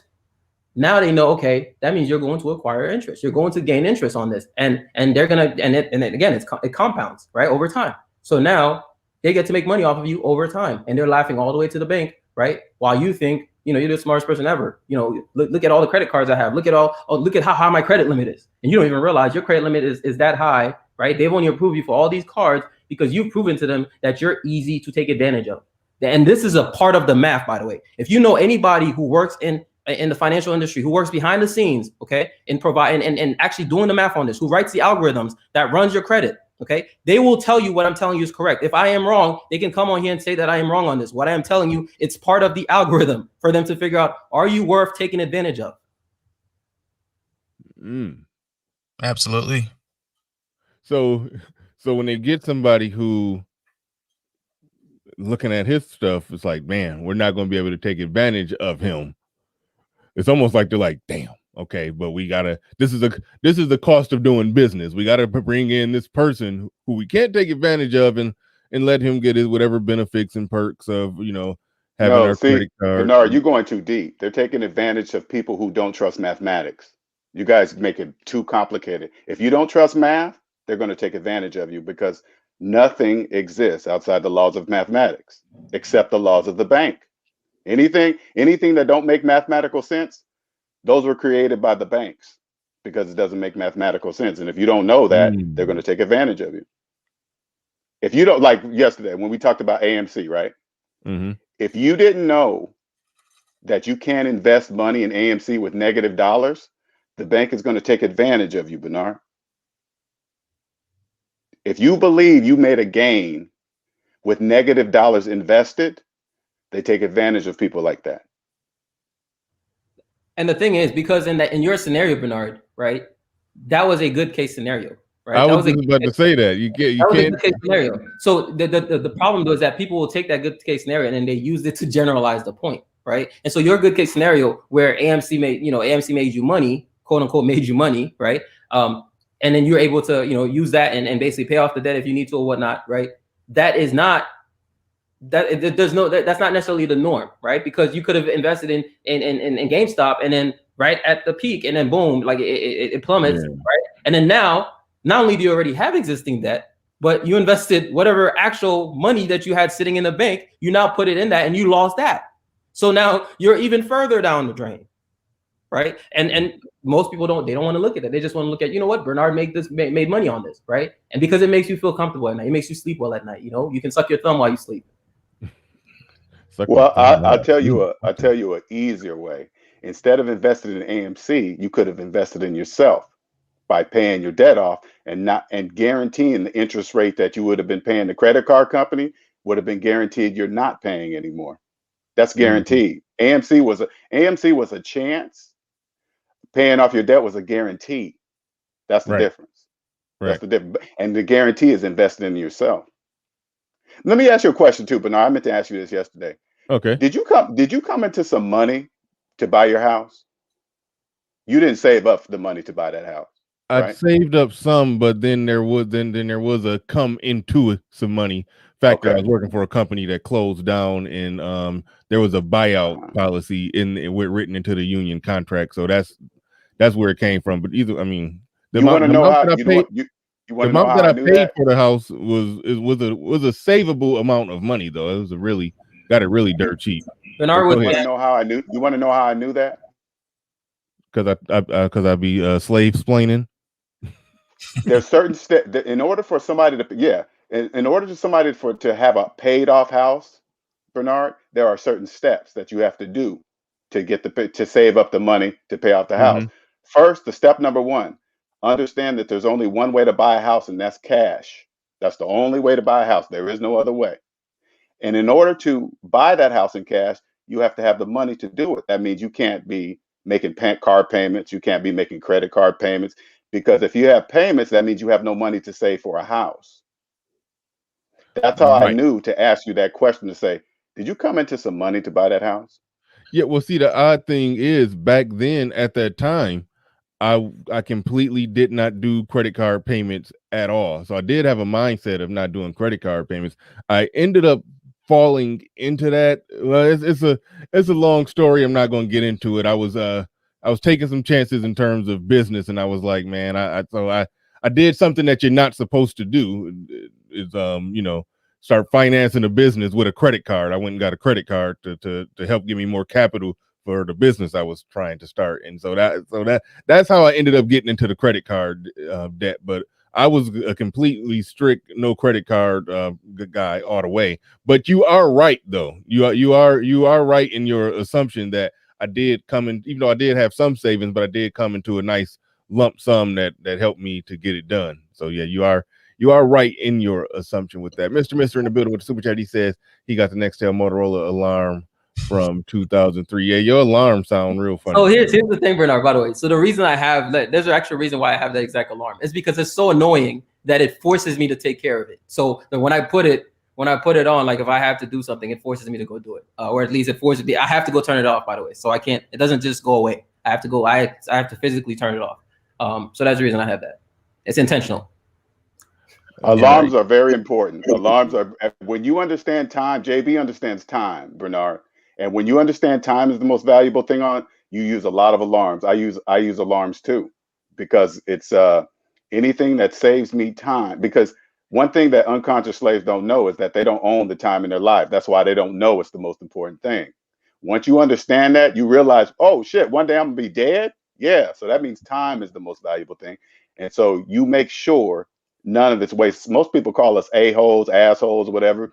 Oh, he's so strict. No, it's my time, and it's true. So I understand the alarms. Hey, Bernard, I want to ask JB a few things, if that's okay. Yeah, definitely. You got next. Let me shout out Clue for the super chat. He says credit card companies refer to people who pay their balances in full on time every month as deadbeats. I love being a deadbeat. I love being a deadbeat. Shout out to James Hudson. He says 0% financing in 12 months is bait because a lot of people don't pay it off and then they charge them interest based on the day one balance. Also, shout out to Sick Lid. He said, I file for bankruptcy every 2 years. The bank can't take advantage of me. Give me a low credit score. Is this true? Well, I'm not sure what the hell he's talking about. Anyway. He's talking about filing Chapter 13 every 2 years, because you only can file Chapter 7 every so more years than that, but only unconscious slave use Chapter 13. That's why they allow you to do it as many times as you wish. See, I'd rather not even think about bankruptcy. That feels better to me. So I don't know much about that. All right, go ahead, Marty McFly. You got the floor. You got the mic. Okay. Hey, how's everybody doing today? Doing good. This is invaluable information that you guys are putting out here, and I just came across it. I'm in the studio, and I just like, wow, like these guys are literally talking about stuff that obviously makes sense, and I'm kind of keyed in to what JB was saying earlier. That's why I commented. I said to have a property manager is like invaluable, because you can basically kind of, if you got a good one, you can kind of live life knowing that everything is taken care of, and especially if your property is a cash positive, if little things come out like a sink, just normal wear and tear, property managers pretty much got it down before you even hear about it. You hear the after effects, like, oh, I fixed the sink and it cost this much, and you wire him or cash out whatever the money, whatever. But I had a question, because my ultimate plan, what I intend to do is, because I travel to Colombia a lot, so one of my intentions to do is to actually buy a property, preferably pre-construction, because they're a lot cost effective out there, and you can kind of design it the way you want. But my question is, like, I was thinking of, because I have a few properties in New York, New Jersey area. So I was thinking, like, what do you think about this? Like, I think it's a 1031 exchange. Is that possible to do that, but apply that to a foreign property to avoid the capital gains being taxed on if you sell something in the States? Because that's what I want to do. I want to use the profit from one of the places that I want to sell here directly for an overseas property. But is there a way to do that where you're not paying capital gains on that? So the question you're asking is a tax question. I'd rather not answer that, to be honest. Like, I think this is one of those cases where you should actually hit up hit up somebody like JT, or I think I remember you had Orlando Minor on. Oh yeah, I forgot about him. Yeah, somebody like that, or hit up an actual tax professional. Even if I could give you an answer, I'd rather not, right? Because I don't want to actually give, I can share my perspective, but I don't want to actually give tax advice. I really don't. Yeah, even your perspective is cool, because not a lot of people are doing this type of thing. So I don't really have. I mean, I'm gonna go to a tax guy eventually, but just because you guys were on, I was like, oh man, No. You should go to a tax person immediately. Like not eventually. Like, if you're actually, here's the thing, right? Yeah. So for me, I actually use an attorney, and that attorney, he happens to actually also be, very well versed in the real estate tax. So for me, I found that my very first consultation with this attorney paid off for me, like very first consultation, right? It made it absolutely worth it. So I think if you really want to make sure you're taking advantage of, the tax system as you should actually consult an accountant and an attorney or somebody who, happens to do both. But I'd rather not give tax advice, or stuff like that. I'd rather just not do that, because even if I say this is my perspective, it's really just a way of masking tax advice, if we're being honest. So I'd rather not do that. Okay, all right. I strongly suggest you, just like JB said, get a professional tax person and tax accountant, but make sure they are debt free. They can see a perspective of something that tax professionals and tax accountants that are in debt cannot see. I promise you that. Okay. Make sure make sure they are debt free. So here's the thing. Okay, I've heard you say this before, SMD. Here's the thing. How likely is that though? Because I can be honest with you. My attorney, I have no idea if he's debt free or not. Right? I have no idea. I've never asked. Well, I say to you, JB, because you understand the language. You can hear them speak if they're in debt, right? If you just hear them talk about money, you'll know right away if they're in debt. Right? You can hear a person in debt, correct? Fair enough. Okay, so that's what I'm saying. But I'm saying for a novice person like him, when to go see a professor, it's going to be a very odd question to ask them. But the people that are the accountants that are debt free and the tax professionals that are debt free, they're going to know immediately why you asked that question, because I promise you that out of their whole career, no person will have ever asked them that question ever. And then they're going to be shocked. But when you ask that question, they're going to know that somebody told you something. That's all you need to know. Somebody told you something, then they're going to help you even better than the ones that are in debt. Good stuff. Good stuff. We got Mike and Vince Perkins. I don't know if this is Mike or Vince, but we got one. Which one? It's Mike. It's Mike. All right. Shout out to Mike in the building. Go ahead. You got the floor. You got the mic. Yeah. I was thinking it's JB, right? Yes, JB. Yeah, I was listening to you when you were talking about the magic money situation. I think that's kind of the only thing I had a problem with, and I wanted you to further explain, because like if you're investing in things like Bitcoin, that is very volatile. All cryptocurrency is pretty volatile at this point. If you're investing in things like the AMC situation right now, of which I have some AMC, it can be pretty volatile. But if you're investing in things like Apple or Microsoft, it's kind of not magic money. Microsoft is not going anywhere. Apple is not going anywhere. Google and so on. They're not going anywhere. And even when you mentioned the S&P 500, which is excellent, index fund to just put money in and just dollar cost average and just buy it every month. What is your actual perspective on just investing in things that are going to be here forever? Do you still consider it magic money, or are you just saying anything in the stock market is magic money? All right, so sorry if you guys hear some noise in the background. I have another meeting going on, but basically, hold on, let me just bring it down. So you're asking about the magic money, right? So yeah, the idea of it. Yeah. So here's the thing, right? As your brokerage account literally tells you, it says unrealized gains.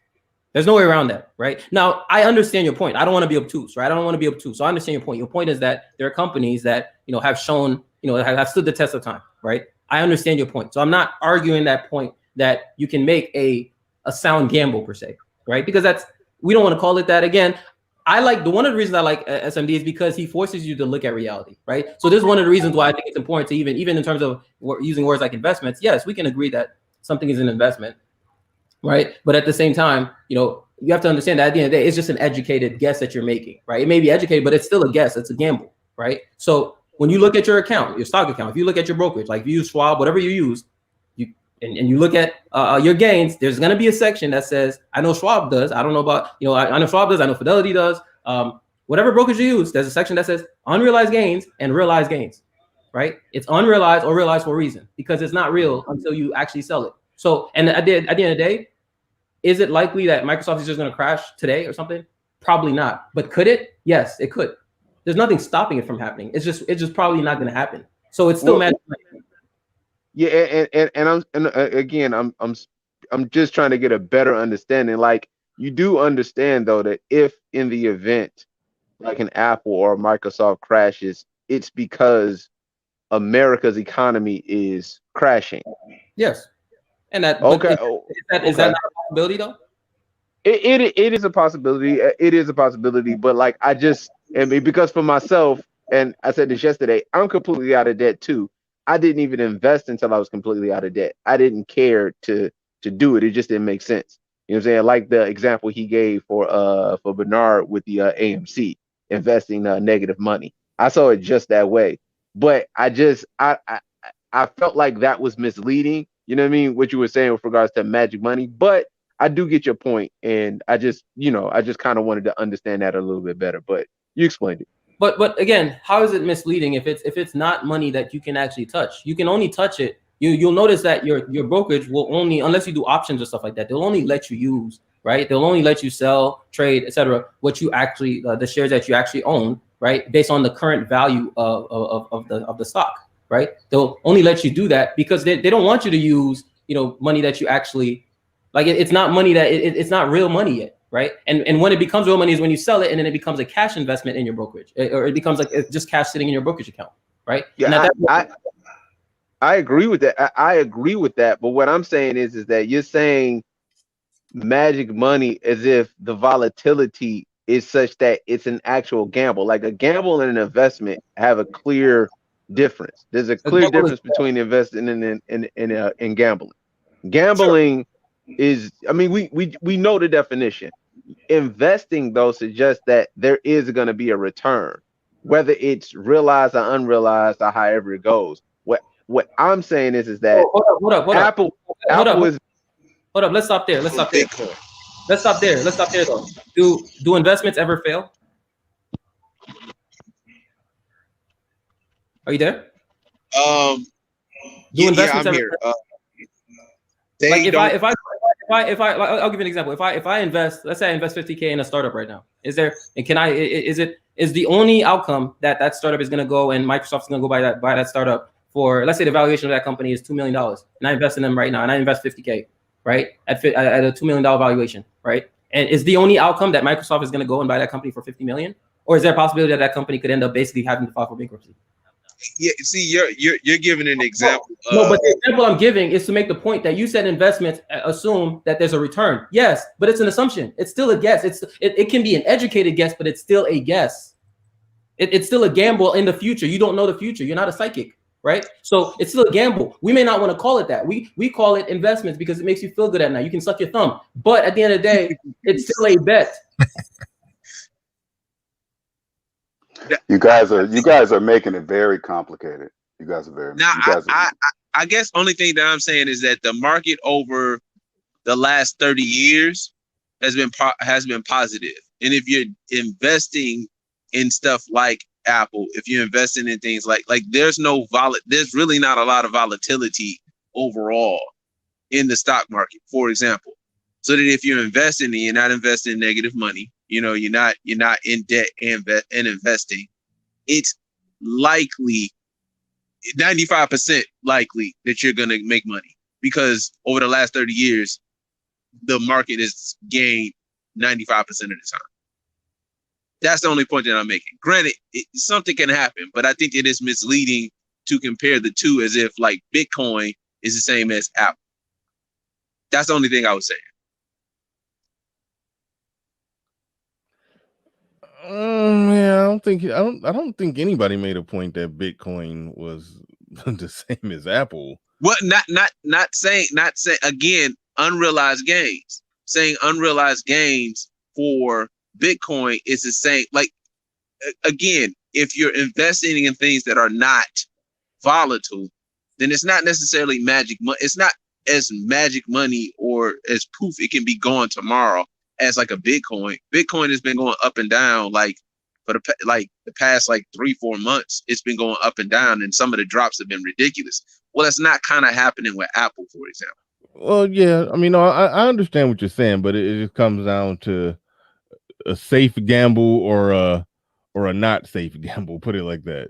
But it's still a gamble nonetheless. You put any money out there, you are taking a risk. Put it like that. So in that sense, it's the same, but there are safer bets. Put it like, if you're betting on the '92 Dream Team against the Washington Generals, that's still a bet, but it's a much safer bet. That's all. That's just how I look at it. Right. Surely. All That's all I right.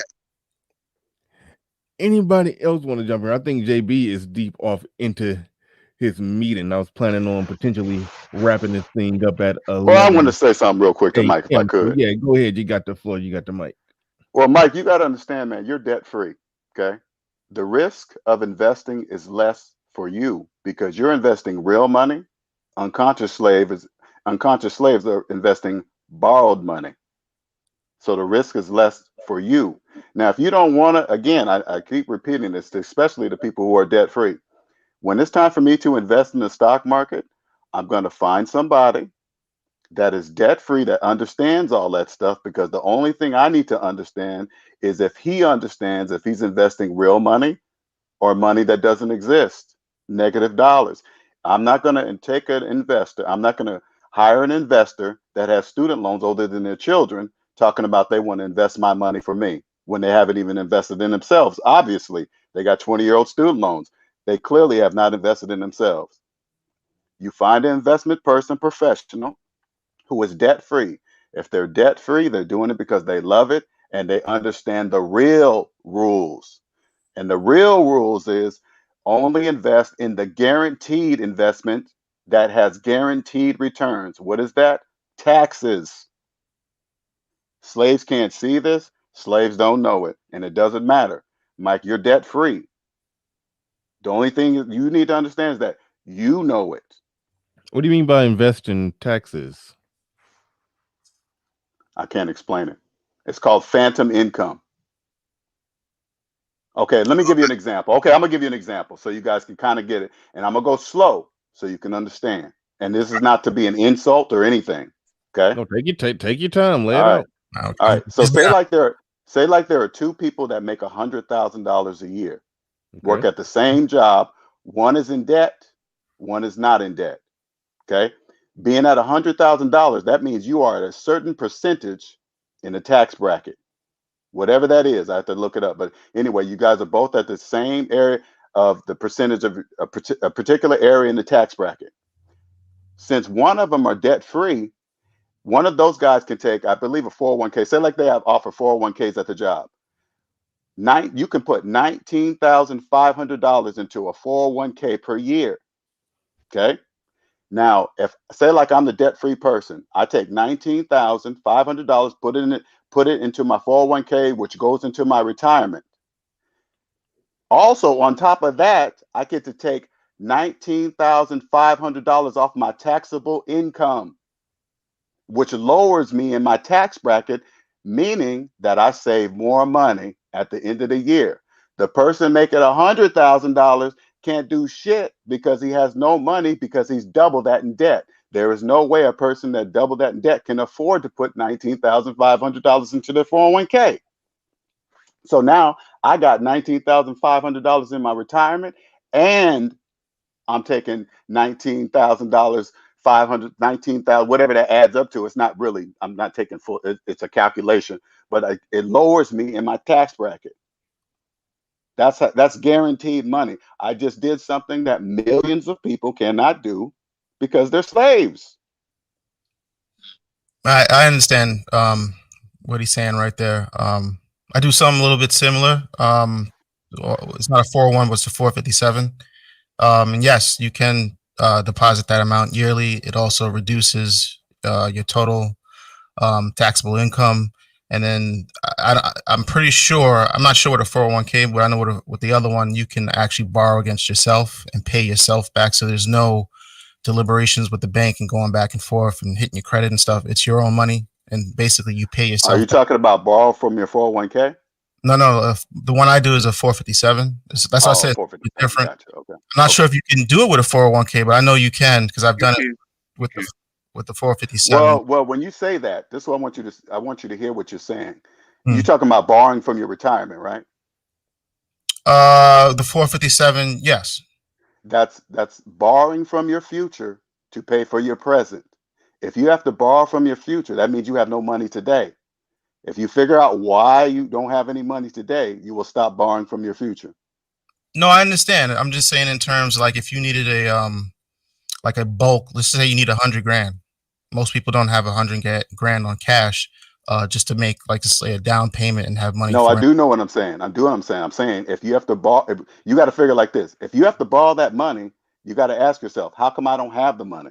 No, it makes Why sense. don't? I know exactly what you're saying. I'm Oh, okay, saying okay, in okay. my specific case, like I did it for a specific reason.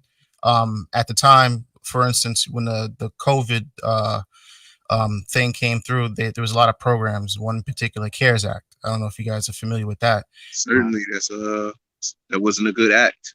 But I'm just telling you what it was. You know, basically, you could actually take your money out without having to pay a penalty. So now, if you instead What of did having you take your money out for? What did you take it out for? real estate, it's not just for like Can, cars and bullshit. Like it's for You have to pay that back within 3 years though. You have to no, recontinue. no. That's what I'm saying. I'm not. It's not a 401k. It's something different. I Um, know exactly what you're doing. Yeah. right. So all I'm saying is, I was curious to what you did with it. That's all. yeah, I'm all in. Like, you know, I just took Mhm. advantage of the situation because I'm like, instead of looking Gotcha. at that money when you're 65, you could be dead by then. Who knows? Gotcha. Okay, I understand what you're saying now. Okay, Yeah, 'cause good. they, I they get. I You get sure? it. You I sure? get it. You sure? You sure you didn't? You sure you didn't take a trip to the Louis Vuitton store? nah, I'm positive. Let me tell you, I'm so super focused on getting out of this country and debt free and I can hear having it in your voice. income. Yeah. And when I try to tell guys this, because you guys, like, I feel like I'm talking to people like minded. Other people have no clue of anything. So it's very hard talking to them like, hey, don't buy the car, buy this, don't spend your money on that, do this. And they're kind of worried about getting females. I'm trying to explain to them, if you handle this correctly, you will have the option to do with any female in the world. And Anywhere in the world. anywhere, Exactly. and I'm not even talking about the sweeties that everybody, you know, the typical look that, you know, Right.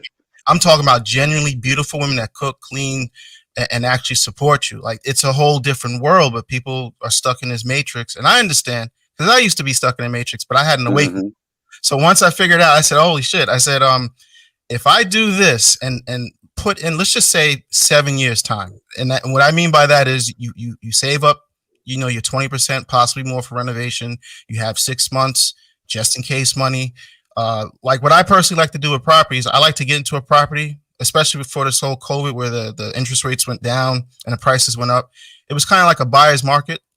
So the last one I got, December 24th, actually before the new year, I found an old guy who was like, listen, I'm done. I'm looking to get out. And, you know, the property wasn't perfect. So I was able to get like, what is that called? A seller's concession, like 18 grand, which is almost unheard of because he really wanted to go. So we took that, applied that to closing costs, and then we had money left over plus the money I saved up. So I was able to take my property manager who lives in the area. I said, listen, you take the first floor after we renovate. You got the backyard, you got the basement to do whatever you want to do. And then what we'll do, we'll work on because we had 2 tenants. The first person that was in there, be honest, he was kind of smart. So we said, you know what, strategically, we're going to make like I'm going to move it on the first floor. We're going to get the guy out of here. We'll deal with the other person later on. So we moved him in after we renovated. Within 5 months, we got the second tenant out because, hey, I'm going to move up there too. So she's out of there. We renovated that within a month. Now I have the property manager living on the first floor who moved his friend with his mother on the second floor, who has a stable job, who's all checked out credit-wise, and everything's renovated top to bottom. So now you have a property that's cash positive day one, cash positive, and is showing some good numbers, and there's room to grow. And on top of that, because the property rates are going, because everybody's moving outside New York City, everybody's looking for some place to go. So now that's causing the property values to skyrocket because everybody's looking for elsewhere to go, and it's actually close to the city. So now you have a situation where what I like to do is get a property, not distress, but could use a little bit of loving. You go in there, you have your saved up money. You go in there, do what you have to do, and you put reliable people in there because my property manager is also like a broker. He puts people in properties, so he does all of that. He's like an all-in-one. So he finds the people, he vets the credit score, all that stuff. You put reliable people in there, and then when you have these like little market dips and this COVID, all my tenants and all my properties have never flinched on payments. And to be honest with you, that's a beautiful. See what a lot of people like to do. They like to go for the long game out front. They say, okay, I got this brand new property. I just renovated. I want top dollar. Not understanding if there's a downturn in the economy and that person who's getting top dollar loses their job, you're on the hook. So what you would like to do, you would like to, in my opinion, you would like to bring the property to a value where you can justify the price that you're asking for, even though it's not the highest price in the neighborhood, but you offer more features than anybody else around at a cheaper price. So people will see the value in your property and say, I want to move in there and I want to stay here. So I'm going to do whatever I have to do to pay this rent on time. As opposed, you have a somewhat decent property, but you're charging market value. So now when they lose their job, they don't give a F. They're like, I don't even own this. They don't see any ownership. Even though they're renters, they don't see any ownership in the property. They don't feel any connection to it. And like I said, I've done this over and over with each property. And I find that the tenants, they know if I screw up and I move out of here, I'm not going to find the same property. I'm not going to find the same value anywhere else. So I'm going to do what I have to do to stay here and pay the bills on time. And I'm telling you, it's worked. And I've seen other people, property owners who've been doing this a lot longer than me, they're pulling out their hair because they're calling the towns. They're saying, listen, I got a mortgage. What do you mean they extended the, what is that called? Where the tenants don't have to pay rent. What is that called? Moratorium. They keep extending the moratorium. And the thing is, yeah, some people are allowed to put it on the back end, but who wants to do that? You know, if you have a plan to like retire and move out, now you got 12 to 18 months on the back end, which they're charging you interest on. People don't even understand that. So you're actually paying hand over fist for a property that you thought was going to be a good investment by a certain time. And now because the tenants have been given this moratorium, you're stuck and you're still on the hook for that. So now it's like, you know, it's like, and what makes things even worse, because the interest rates went down. I'm not saying it's the only reason, but because they went down so far, the prices of the houses went up. So now let's say a house goes for in Jersey, 500,000, 2-family, you know, nothing special about it, but you have people offering 580, 80 grand over the asking price. So the time of, you know, when somebody would put a house for like, let's say 500, and you can kind of like, I'll give you, let's just say you don't want to be insulting, but you say, all right, I'll give you 450 and see if they bite. You can't do that anymore because everybody's overbidding because one of the reasons the interest rates, the lowest I was able to get is 2.65. I don't know where it's at. And here's a big difference, by the way. The big difference is that the people who are able to take that hit long term, right? Take the hit long term in terms of paying more are institutions. That's why if you look at the reports, you see there's a lot of reports in various markets across the United States where you see that a lot of people are getting tired because they find that every time they make an offer, they come back and say, no, we already got an offer that's like, significantly higher than yours, right? Because this institution doesn't really care about, for them, they're playing the long game, right? Whereas if you're just, your average guy trying to get a property, either your primary residence or you're trying to get a rental property, well, guess what? That hit is going to affect, your investment, right? Versus the institution that can take that long-term hit, right? But again, to everybody, to the average person, they just think, oh, interest rates are low, blah, blah, blah. So I'm going to go and pay more than this property is worth. I'm going to go and pay more, right? And that, mind you, that also comes with, well, I mean, depends on, how much you're getting in terms of the loan. But the point is, you're going to go and pay more, right? Just so that you can call yourself a homeowner or just so you can call yourself an investor. It's insane, right? Yeah. But you see that the banks have done a number on people, right? They've made people convinced that making this decision and then the thing that they tell a lot of people, right? The thing that the message they say is you only get generational wealth, right? By real estate. Yes, there's truth to that. In fact, not there's truth to that. That is true. But what they don't describe is how these people who have the generational wealth, how they actually did it. They just say real estate. And so everybody's like, I just want to be a homeowner. It doesn't matter if I'm paying 100K more than this property is actually worth. It doesn't matter. I just want to be a homeowner. Right. Like for instance, what people don't realize, like I'm kind of like what you mentioned earlier, like I have properties, but I rent and people think I'm crazy. They're like, well, if you have a house, why don't you just live in one? I'm like, listen, first of all, you don't want to live with your tenants because every time there's a problem, guess who gets to knock on the door? I don't want to deal with that type of stuff. Number one. Number two, you want to have separation. Like my properties don't come to my personal income. So a lot of people don't understand. you want to set up a corporation for each property individually. You don't want to put it under, for me, I don't want to put it under an umbrella because there's only so much you can write off if everything's under one. So I do a separate for each. So now all that.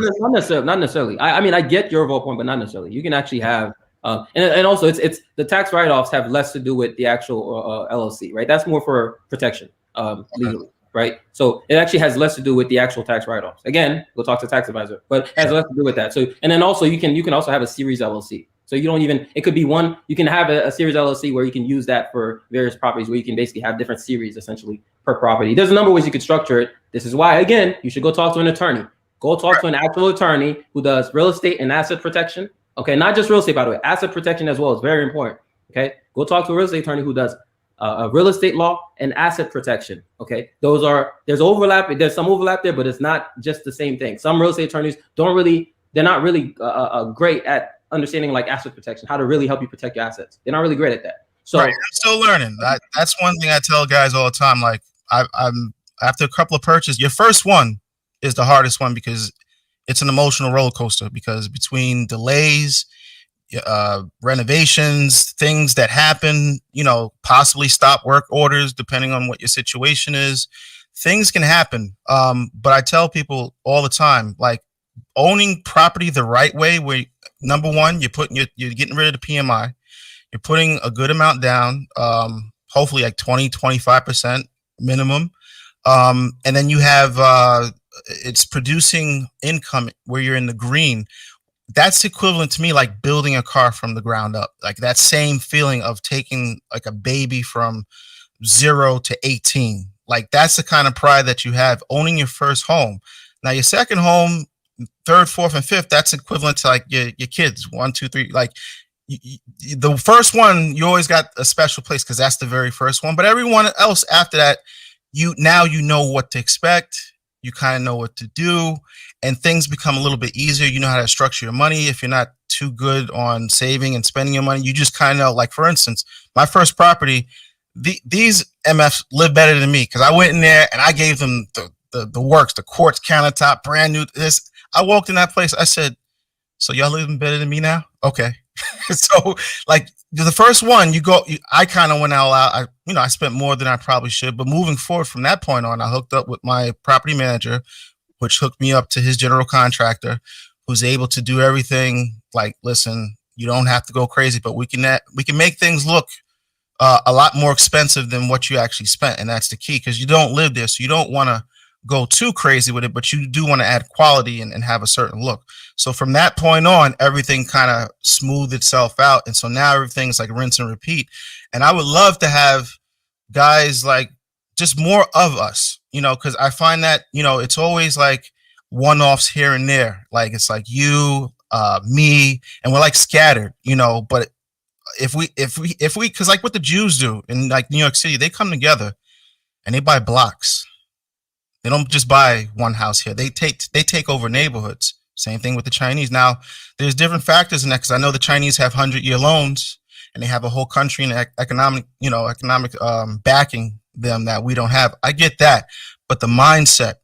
If we had like a more of a mindset like that, I believe things would be heading in such a different direction than what we're currently seeing right now. And I wouldn't be in such a rush to get out to Colombia as I am right now.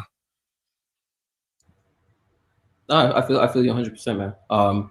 Again, I think this, I'll say this again. I think LJ, in my opinion, and I said this to Bernard last night, I think you're doing the Lord's work because, and I'm saying this, I'm not actually religious, but I'm just using the expression. But the point is, I think you're doing, amazing work because it's interesting when you see the amount of pushback you get because all it shows is how well the banking and finance sector has like how successful they've been at indoctrinating the masses, right? That's all it pretty shows. And the funny thing is with SMD, like I've watched you jump on different panels, and every time the same thing happens. Every single time you jump on a panel, it's like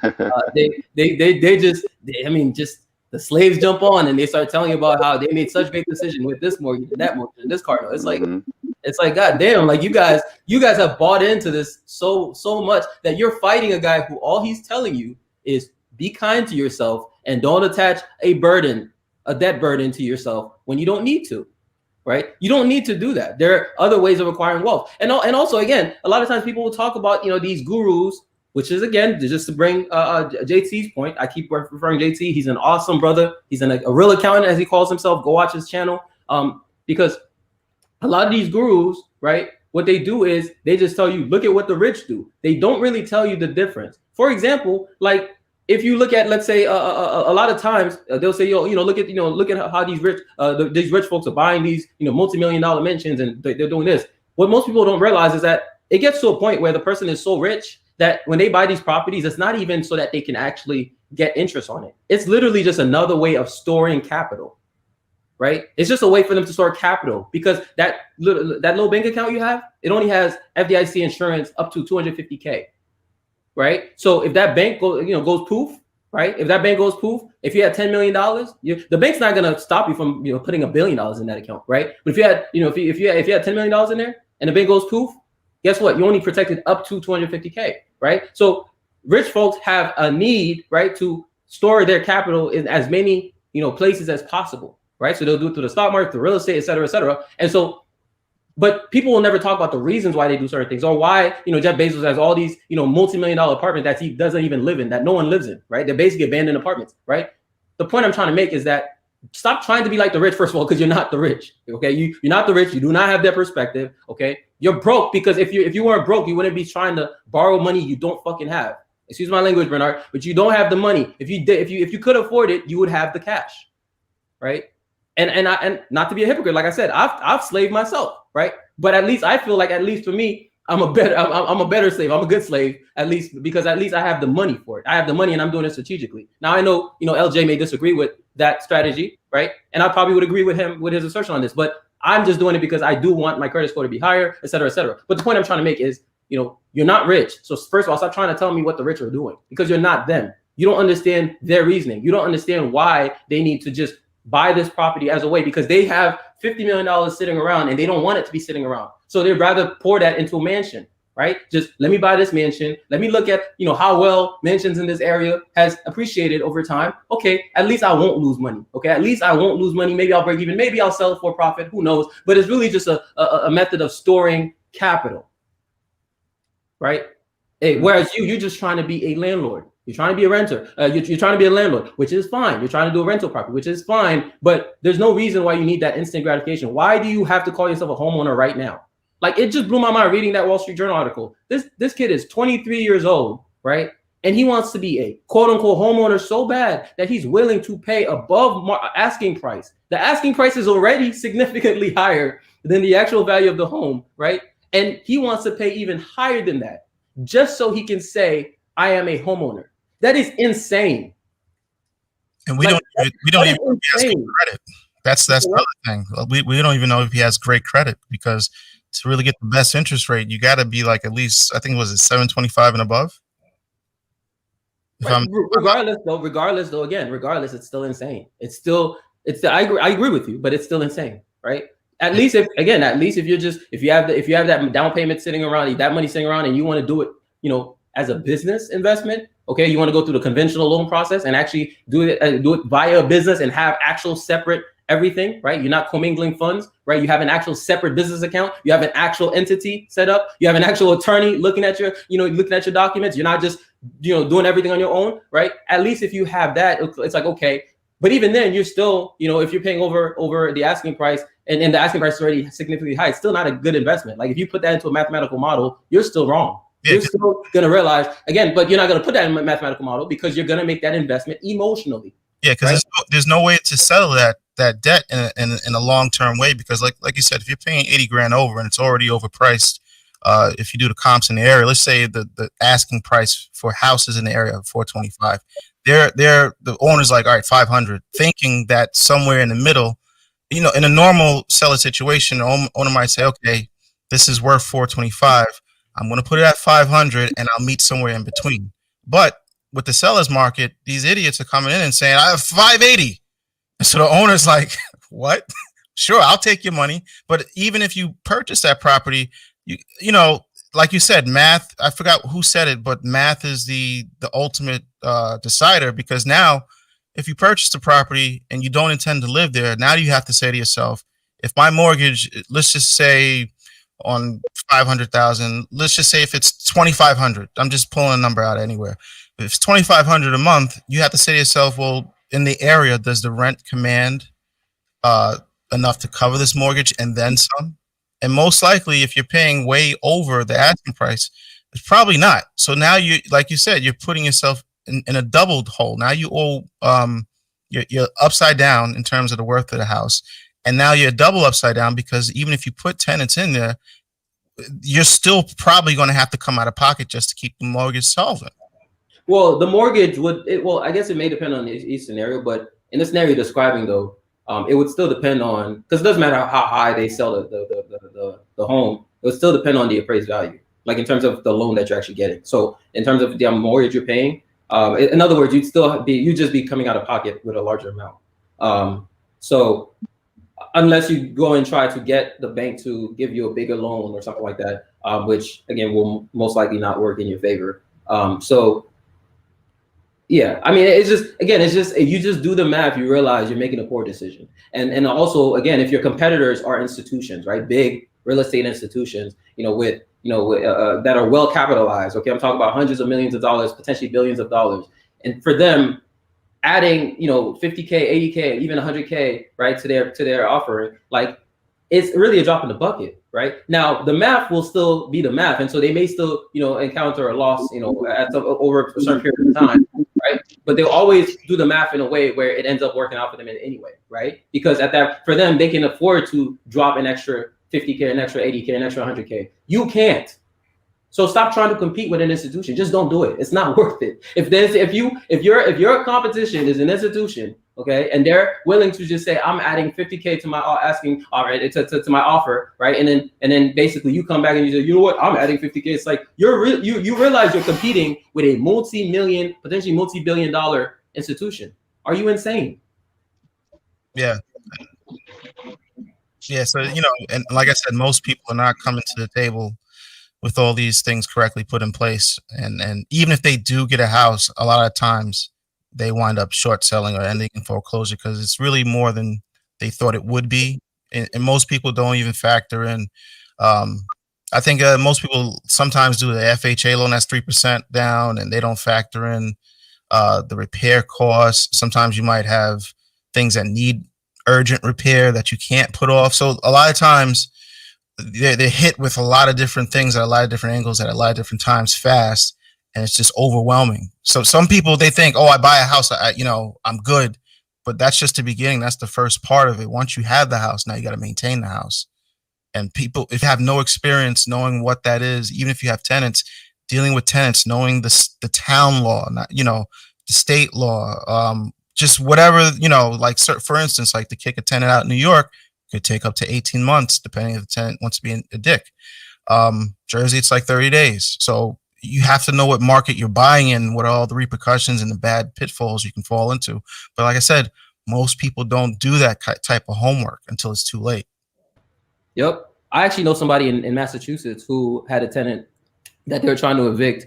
And this is how I learned that the Massachusetts market is terrible. Well, at least the laws are terrible for landlords, because basically this individual spent upwards of almost 2 years fighting illegally to try to get this person removed from their home, right? And upwards of almost 2 years of this person basically not paying rent, right? And just basically having essentially the legal right to just stay in a home that doesn't belong to them, right? So what you're saying is actually spot on. And I think the other thing for me as well is, for me, like before I get the tenant, like I actually interview them, and I'm willing to eat the cost of the holding costs. I'm willing to eat that before I actually just accept anybody, right? And at the same time, I try to make sure that I'm not a slumlord, right? Even though I'm working to my property manager, I'm like, okay, you need to make sure if they hit you up, okay, I need you to, if it's on you need my assistance on, you need to hit me up immediately, okay, just immediately, right? And I want to make sure that all issues are resolved, that you don't have a reason to complain, right? So that you're having a good time, right? And at the same time, I expect you to make your payments on time. I expect you, and I don't want to be a slumlord, right? But part of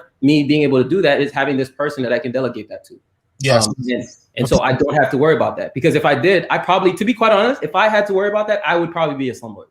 And I'm actually just being honest. This is me knowing myself, right? I would probably be a slumlord. But because I have somebody who can take care of most issues, right? even if it's, let's say it's an HVAC issue or something like that, they already know, yeah, Johnson's probably going to tell me, you just call, so and so, right? They can still tell me about it, right? You can still tell me about it, but it's like, okay, yeah, just go, because you already know what I'm going to tell you. If it's a bigger issue, then I need to come check it out or whatever. Okay, fine, let's make time for it. But I want to make sure that I address all issues and I address them, very quickly, right? So that you don't feel that slighted. You don't feel slighted, right? And then I think in return, if you're a reasonable person, a reasonable tenant, is actually going to appreciate that. They're going to appreciate that. Yeah, I called Jonathan, or I called, the apartment manager, last night, and this morning I already have somebody calling me saying that, when is a good time for me to come check, to come check this out. You know what I'm saying? So having that kind of service is going to make the person, at least a reasonable person, right? It's going to make them want to do the right thing. Because so far, again, I'm not saying that it can't happen that I'll end up with a bad tenant, but so far I've actually had really good tenants. Yeah. The only issue I've had so far is that one individual who just left the broken appliance and didn't tell us for months. That's it. That's pretty much the only issue. And other than that, great tenant. Right. See, what people don't understand is that a lot of these tenants know the law better than you. So what happens is if they start to see, let's just say if you were a bad landlord, I know you're not, but let's just say like you're slow to get back, slow to fix things. If something urgent goes on, I'm assuming you don't have a property manager at this point. Let's just say somebody who's one-on-one with their tenants. You might have a job where you can't pick up your phone. That's understandable. But what'll happen, they don't know that. All they know, their sink is broken. All they know, their heat's not working and little Timmy's freezing. So in the back of their mind, they're already on the hunt. They're researching. They're going to the town. Hey, if my landlord does this, how can I screw him? But because they'll, especially if, sometimes if it's a woman, she'll be all in her feels, thinking all these things that's not reality. And then when you speak to her, she's just all out of whack. And you're like, yo, I was at work. What do you want? Like, what's up?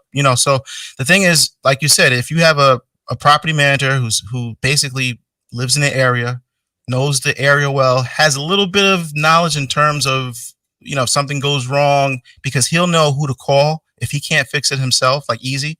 He'll know one of his friends to call, because usually property managers know GCs, no handyman. And it might be something simple, but if you let something simple spiral out of control, it can turn into something major. And then what happens is now you have a sour relationship with your tenants. And let's just say if you didn't have a property manager, now you have the tenants calling you personally. Say you might be in the middle of something and you can't be on the phone, but they're going through an urgent issue. Now you guys are clashing. Now it's all out war, and you don't want that. And so that's when you mentioned earlier about having a property manager, because peace of mind is priceless when it comes to this type of real estate thing, especially if you don't live down the block from your property. Because let's just say you live 15 miles away with traffic. It could take you an hour and a half to get to that property. You don't want to be traveling upwards of an hour and a half in both directions just to look somebody in the face and say that, oh yeah, your sink is broken. No, it makes more cost-effective sense. And time is money to me. My time is worth more than money, in my opinion. So that time I spent in the car, going through traffic just to meet somebody about a broken sink, I could have paid my property manager whatever his monthly fee is to handle that instantly. And I just get a phone call. And that, because some people take the cheap way out. Oh, I don't want to pay a property manager. I'm going to save that money. But no. You don't understand. Yeah, you're saving.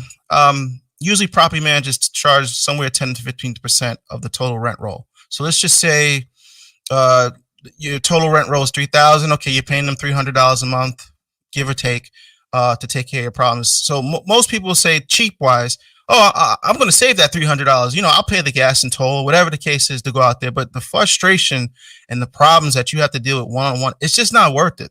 So like you said, I always recommend a property manager just to keep that separation. And that's, and number two, I would never want to live with tenants on one of my properties. Because like I said before, if something goes wrong, for every 5 seconds, they're going to be at your door. Yep, absolutely.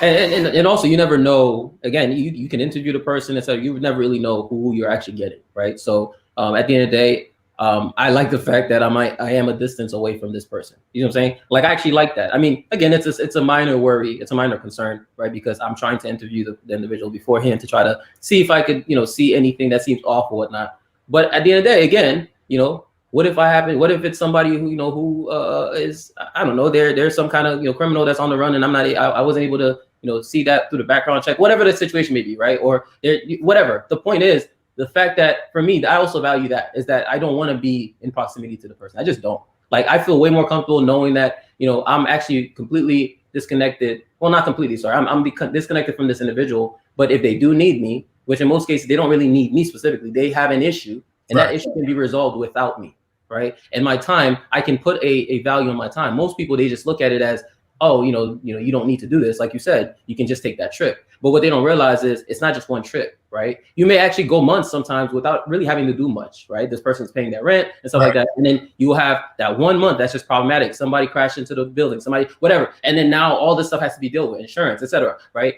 And there's part of me that, like I said, as much as I put in work, I hate doing like just what may be considered like routine work or stuff like that. Like, I just feel lazy to that stuff, right? So I try to automate as much of it as possible and try to delegate that. And to me, it's absolutely worth it, 100% worth it to pay somebody to do it. I really don't. In fact, I really don't even care the amount of money that I'm quote unquote losing from just basically paying somebody to take care of that for me, because I get that. And in the same lens, by me renting, right, I'm able to also remove that issue of having to care. There's an issue, I just call the landlord. Yep. Right. There's an issue, I just call the landlord. I don't have to worry about who they're gonna call, who's gonna deal with it, how it's gonna be paid for, when I got the estimate, when I didn't get it. Like, I don't have to worry about any of that. Yeah. The landlord just takes care of it, lets me know, when the person needs to come to check it out. I open the door, whatever needs to happen, it happens. It gets taken care of. We just go back and forth with text messages, one phone call or two, and that's it. To me, that's extremely worth my time, right? Yeah. Maybe to other people, they may think, you know what, I'd rather, deal with that stuff on my own. Fine, but just realize you're also accepting that you're now forcing yourself to attach yourself to a debt burden over a long period of time, just so that you can somehow tell yourself that you're doing the right thing. Right. It's almost like an ideological thing, where it's like you're telling yourself that, yes, by me taking out this mortgage, right, I'm doing the right on my person. Again, not business, because there's a clear difference. You want to convince yourself that you're making a great decision. And in a lot of cases, it's not a good decision. If you can't even afford the down payment, you can't afford the damn house.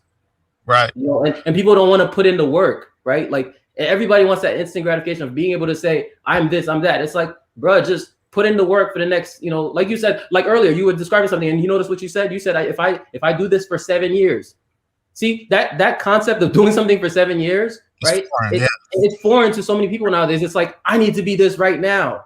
Because they don't understand the long-term benefits of doing such. Like, for instance, a lot of guys, like, let's just take Kevin Samuels for right now. What's going on now with the women? They all want what? They all want guys make 6 figures, have a business, whatever the case qualifications might be. But what nobody, at least on the male side, to get to that point, you're top 10%, 10, 15% male.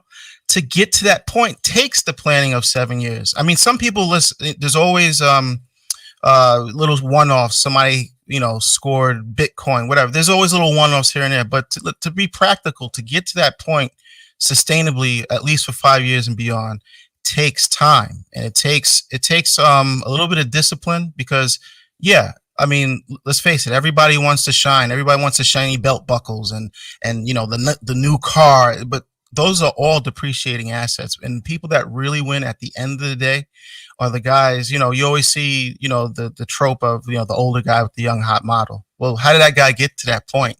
And people are wanting the short term. And I get it. I understand it.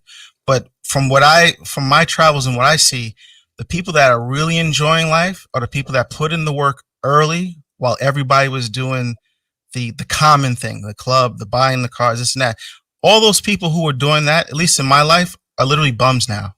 They're literally working paycheck to paycheck, no end in sight. They don't have a career. They actually have a job.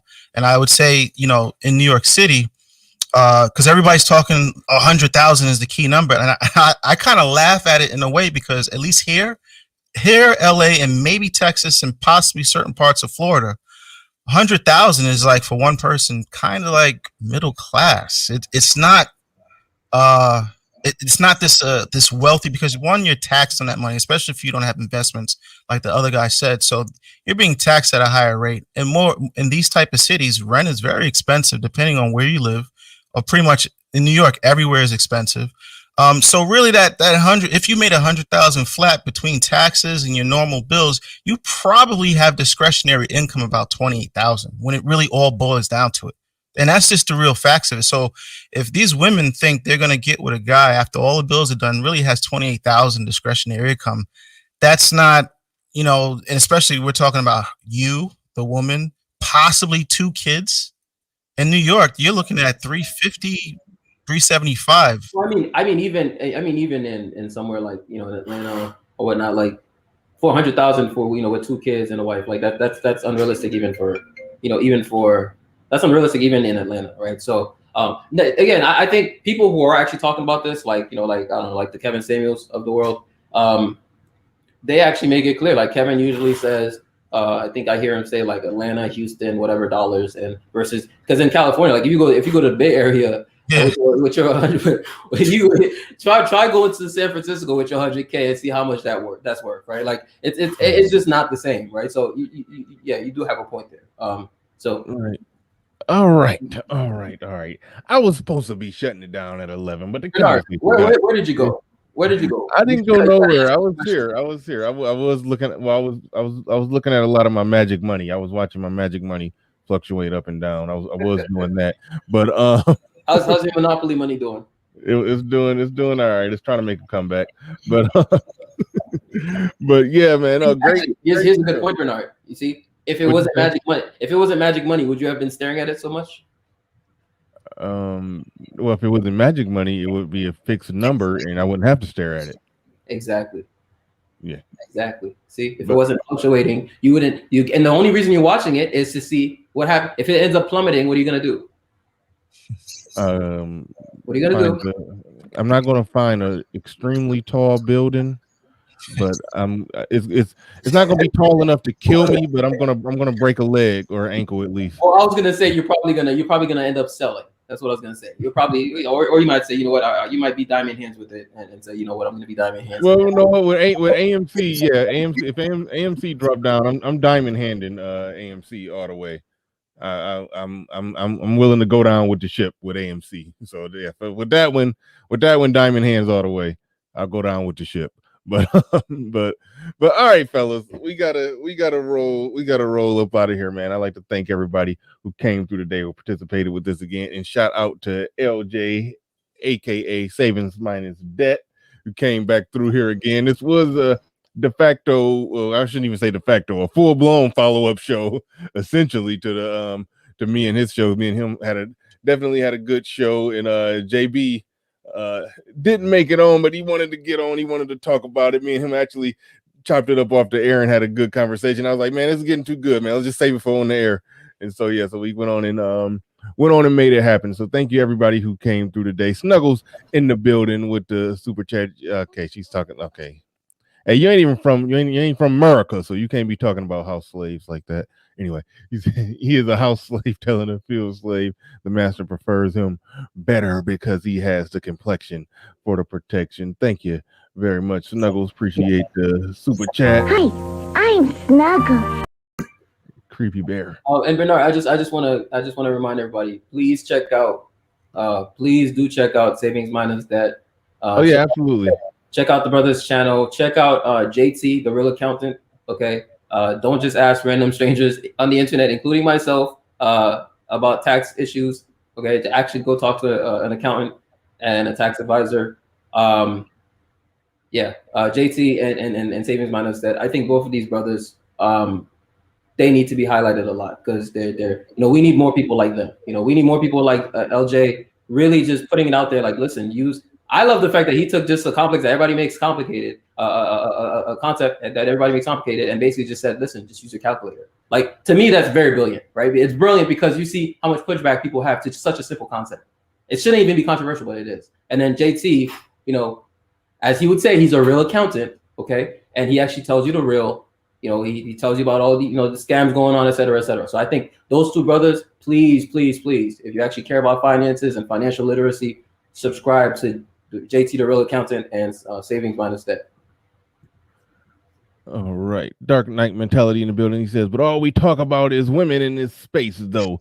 Salute to the brothers. Good sheet. Bernard, shout out to you.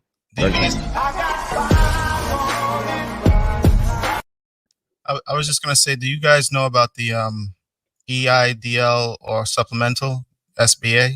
You guys heard about that? Bruh, you hear me trying to close the show.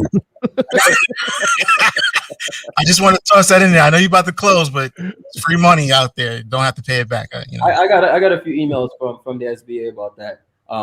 Just be careful when you call that free money though, because there's actual eligibility stuff. Again, this is where people are getting caught up in PPP loan stuff, fraud and stuff like that. Please don't try to get the easy money. Okay, like there's really not that many shortcuts. People are always looking for shortcuts.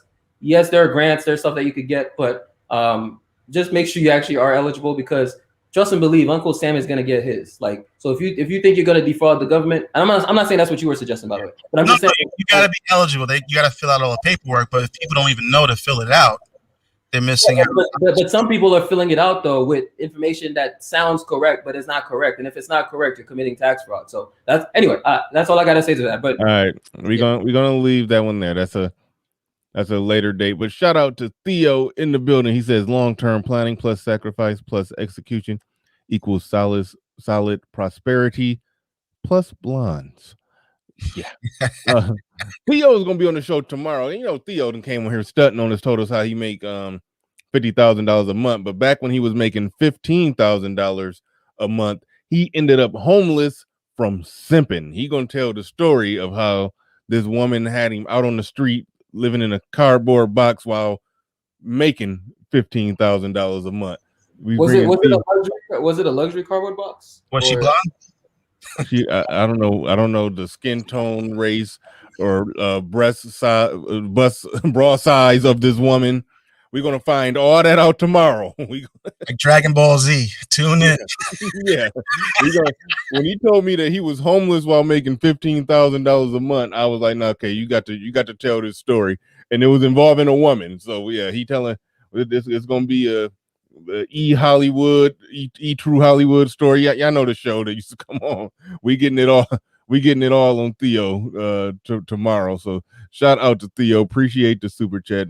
Once again, appreciate everybody who came through today, and we about to roll up out of here. I'd like to thank everybody once again, and we are out of here. Peace. Today's show is brought to you by the Division 6 comic book, created and produced by Michael Varner and executive producer Theodore Young. Division 6 is a James Bond meets Mission Impossible like geopolitical thriller. The protagonist is Seth Banks, an African-American male genius in cryptology and economics that secretly works for a rogue organization of the CIA called Division 6. Be sure to click the link in the chat room or in the video description to view the comic book. New chapters are added bi-weekly.